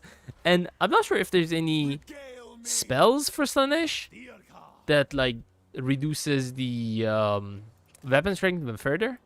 Slaanesh or maybe even the Lord of Shadows. Hey Alfie, let's head into it. From Aislan information, it appears that he will have a beef with Lokir. Will Lokir play also change according to accommodate Aislan? I think Lokir have had some changes. I haven't checked it out personally, but I've heard from other people. I think it was their own stream that they said they have done some changes. I have no idea. Maybe I'm remembering it wrong. I don't know. I haven't seen it. I have no idea, I'm gonna be honest. But you know, next week I can show off all of the free like FLC stuff, such as the Mosque of Slaanesh and any other lord and faction who had some changes in their faction. I'm again cannot say who had any changes, like faction effects, whatnot. New starting positions, maybe. But, yeah, it will be... I can show them off next Sunday. Next Saturday, I think. Yeah, Sonic Boom is obviously great. There's a Mark of Slaanesh. Oh, yeah. Well, all of you guys actually do have it. Yeah, this ability is freaking busted. Look how many of these guys we killed. Ooh. Celestials always look so cursed. Oh, yeah. They look hella cursed. Not gonna lie. Want to see, like, special animations. See, we cannot see that much special animations against the other lords. Oh, damn. 2 entities with 1 shot, 1 attack.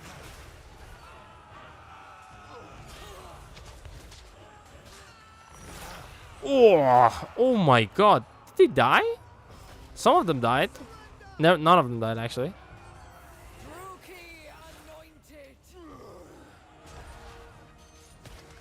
Nah, man. Styrcar. It's actually solid. But if you want to, like, fight other lords on foot, T'Challa is your guy or gal. Depending on what gender you want to assign to her. Yeah, she's extremely good at like killing enemy lords on foot. Rising in anticipation, the kiss. Yeah, this ability, man. Negative 100% melee attack for the enemy for 10 seconds is disgusting. You can have 200 melee attack. She's gonna reduce your melee attack to absolute 0. Because yeah, negative 100 melee attack is ridiculous, man. Crazy. Okay, she's just running around the character. You gotta disengage for a second and then reorder her to attack. Yeah, she just tries to kill her with her aura. Seems not to work. That is gonna finish the job. Yeah, this mount is crazy. It has fuck ton of speed. 120 speed. My brother. Oh, we have this ability, Sign of Depravity, which I was explaining before. From Starcore? Oh yeah, so the more units that are running away, the faster our speed is gonna become. Alright, man. I think that's about it for today. That guy will not be real hot to be pinned down. Send those guys flying.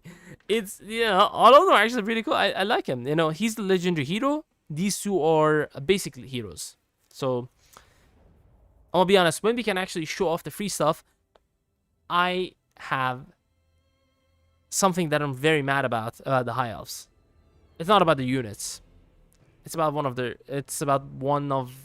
very important things about one of the biggest problems the High Elves always had. The problem that has been addressed for almost every single race that we've gotten DLC for in the past 2 years. The High Elves still have that issue.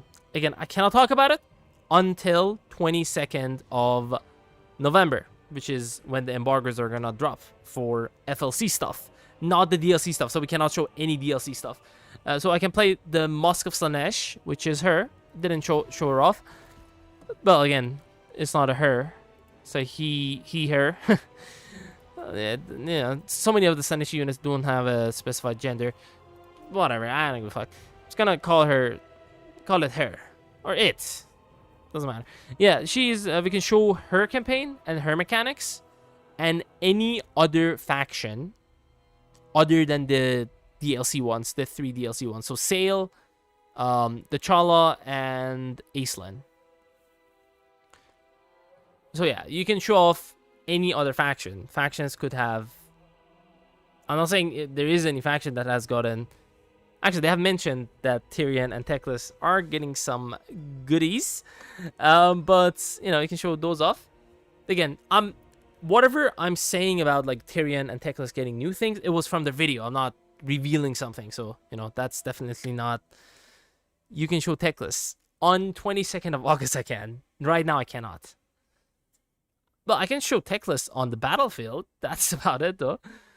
Did you already try out the bear guy? I heard he's quite tanky. The Norsen one? Where is he? You mean him? The burst rock? I haven't tried him, actually. I think he's on a thumbnail, isn't he? The Bear Fang Talisman. Oh my god, 40% ward save? God damn, for 22 seconds. Regeneration, Frenzy, and Guardian ability. Thrill of Battle. Up to 24 more million. What? Damn, bro. Warcry, 24 melee attack, 24 melee defense, 16 leadership for 18 seconds. For nearby allies as well, as long as he's charging. 20% physical resistance, immune to psychology, encourages causing fear. Really great stats overall. 90 armor, 80 leadership, 56 speed. The speed could be higher, but it's okay. He's a fucking beast. Let's actually check him out against these other guys. So he has 1,130 more speed. Sorry, not hit points. That's how I know I'm tired. Compared to the basic Skin Wolf Verkin. 20 more armor, 10 more leadership, 19 less speed. I think it comes down to him being more armored. So the armor is heavier, essentially making him a lot more slower. But again, 19 slower, I don't know about that. Maybe he's also a bigger size. Oh yeah, 1,000 more mass compared to the Skin Wolf Verkin. I'm gonna bring both of them to see this, like the size difference. But yeah, we were checking out the stat difference. 5 less melee attack, but 21 more melee defense, and also 30 more weapon strength. Both of them being anti-large. 142, 80, 36. 142, 80, 86. 86?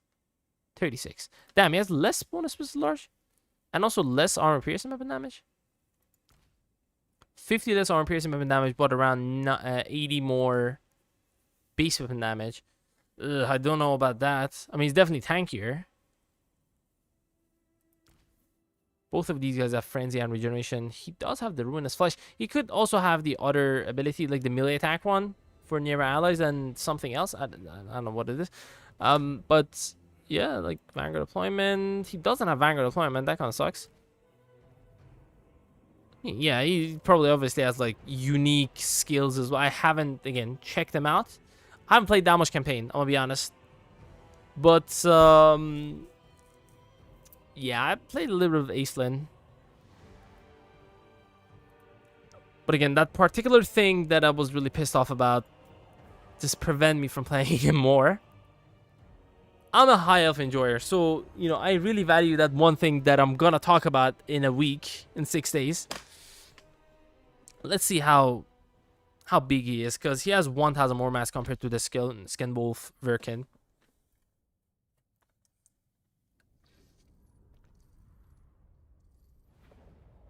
Yeah, you gotta be very careful about what you say and what you not say on the streams. Holy shit, look at the size difference. Never mind, from the top he seems bigger, but he's just a little bit bigger. He's a little bit taller. Or maybe this guy is just leaning too much.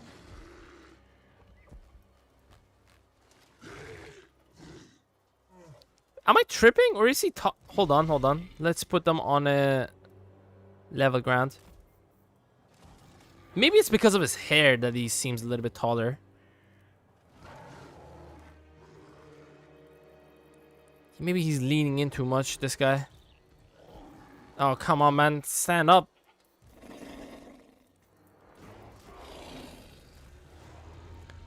No, he seems bigger. And the thing is, oh, he uses his hands as well. He only walks on his foot.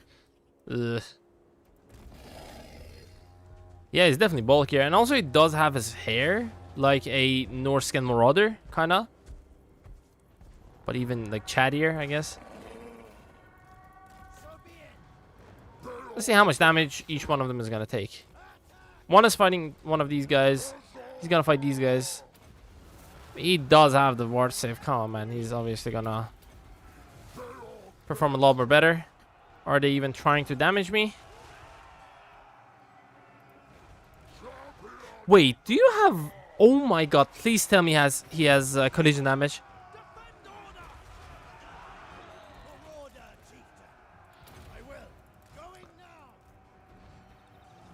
Are they not damaging him, or is not taking any damage because of the ward save? Okay, he was not taking any damage because of the ward save. That's probably it. He's taking hell of a lot of damage. Okay, vigor loss per second is definitely gonna help. Let him tank it. He does have some shield as well. Sorry, not shield. Healing. On top of the regeneration, of course. No, man, he's definitely tanky. Although he's large entity, these guys are anti-infantry. I don't know. I have to test him out against like other large entities. Okay, I have the perfect matchup. He's gonna get crushed. Yeah, let me try this matchup then. He's definitely gonna get crushed, but oh well.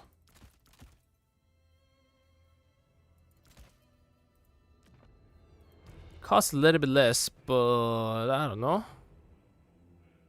Effect intensity increases with time spent in melee combat. Okay, so he's gonna get a lot more melee defense, but is he gonna get higher melee defense than his melee attack? Of course. So by spending a little bit of time, that's gonna work. Yeah, it looks cool. Like, especially with his, like, a Norse kind of hair. He looks... It's pretty cool. Its abilities are also pretty decent. Like, 40% ward save for 22, 23 seconds? 21 seconds? 22 seconds, I think. Very similar to the Ring of Von Karstein. Although Ring of Von Karstein, I think it gives a little bit more. A little bit more ward save. 60% ward save compared to this this one.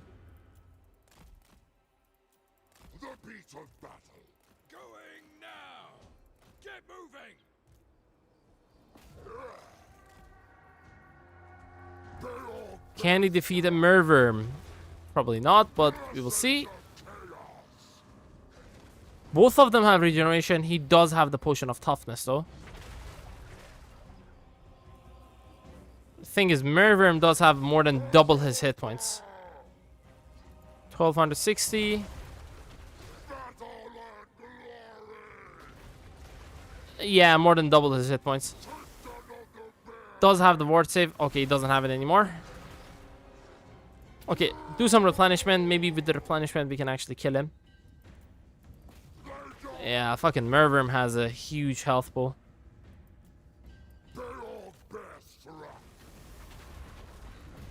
Okay, thank God some of his animations don't do shit. Especially because my melee defense is gonna get... Oh my God, his melee attack went up as well. Now he's tired. I am tired a little bit as well. Yeah, his melee attack is officially lower than my melee defense. And his melee attack is lower than my melee defense. Pretty good. Yeah, Merworms are pretty cool. The thing is, I cannot just go back and regenerate because he's also going to regenerate. We got to kill him. The earlier, the better.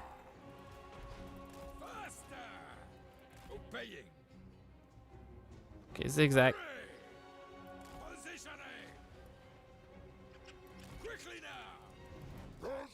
Might actually be able to defeat him.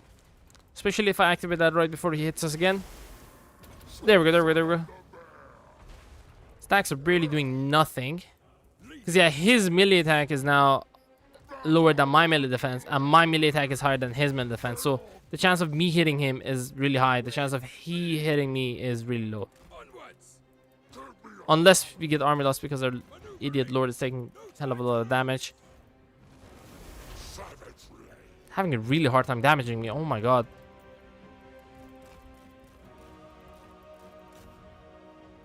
I think she actually... Oh, fuck you, man. She shot him once. Okay. I'm gonna keep an eye out on that, but I have to zigzag the shit out of this. This guy's no joke. He's probably gonna lose still. Not if we get the ward save.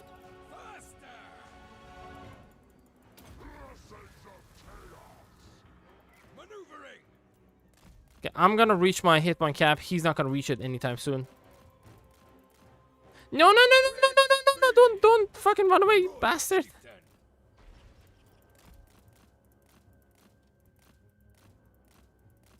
Might win, might not win, who knows? No, no, no, no, no, no, no, no, no, no, no, no, no, no, no, no, no, no. Yes, go fight her. Fight him. Go, go, go, go, go. Oh my God, it's so close. He has a lot more hit points, so. One has more hit points. He's gonna get broken. There's no way. There's no way. There's no way. There's no way. There's no way. No fucking way. Oh, fuck off. We got army lost. I think... Wait, he's dead? No. Still alive. Alright, that's ridiculous. Because fuck that bastard, man. I don't know if we can use the mod that removes the need to have a lord in the battlefield, so we can just test out units 1v1. It was actually really close. I mean, it was with the potion of toughness. Without it, we probably would have lost a long time ago, but yeah. How does he perform against lords? Maybe Throg, he's anti-lords too. I have no idea, but I'm gonna be honest, I wanted to leave a couple minutes, like 20 minutes ago, but yeah, I just wanted to show you how he is.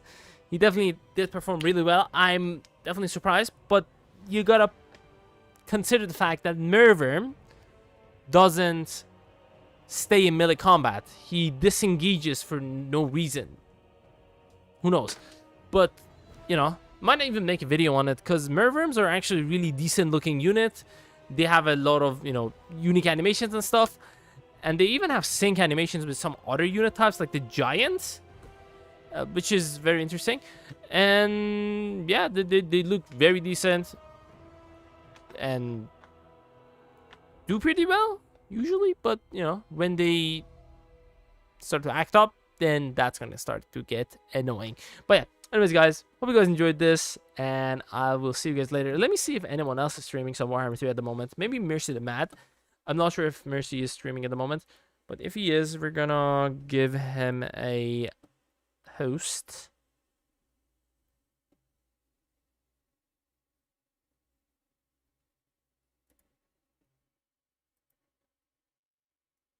Yeah, there's no one online at the moment.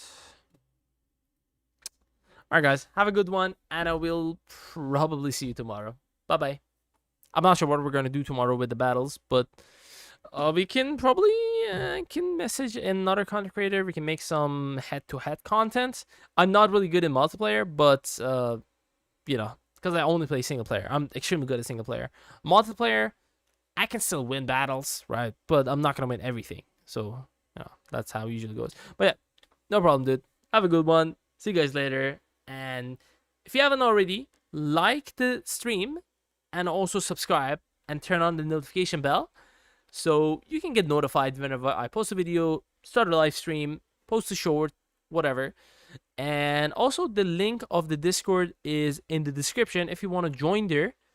You know, we can have discussions there. If you have any questions, like, you can ask me about the game or other people. There are other helpful people on the Discord channel. You know, there's a lot of knowledgeable guys. Part of X, have a good one, dude. And, you know, you can ask questions there. And I also announce my streams right before I go live. Or a little bit less than right before. But anyways, guys, have a good one. And I will see you guys tomorrow. Bye-bye. Oh, whoa. Hold on. Wait. Check out this video about the Lord of Mist that I've posted. And, you know, I would really appreciate it if you drop a like and also comment. Because, you know, that definitely does help. Lord of Mist showcase. And if you're on your phones, you can maybe even drop a hype on it. That would be cool. But yeah, this is the Lord of Mist showcase. If you haven't seen it yet, you want to check it out, you can definitely check it out. I've, you know, kept it simple, kept it like quick, 5 minutes, so it's not gonna take your time. You know, you can just literally go to the bathroom, watch a video at the same time, you know. So yeah. Anyways, guys, have a good one. See you later. Bye.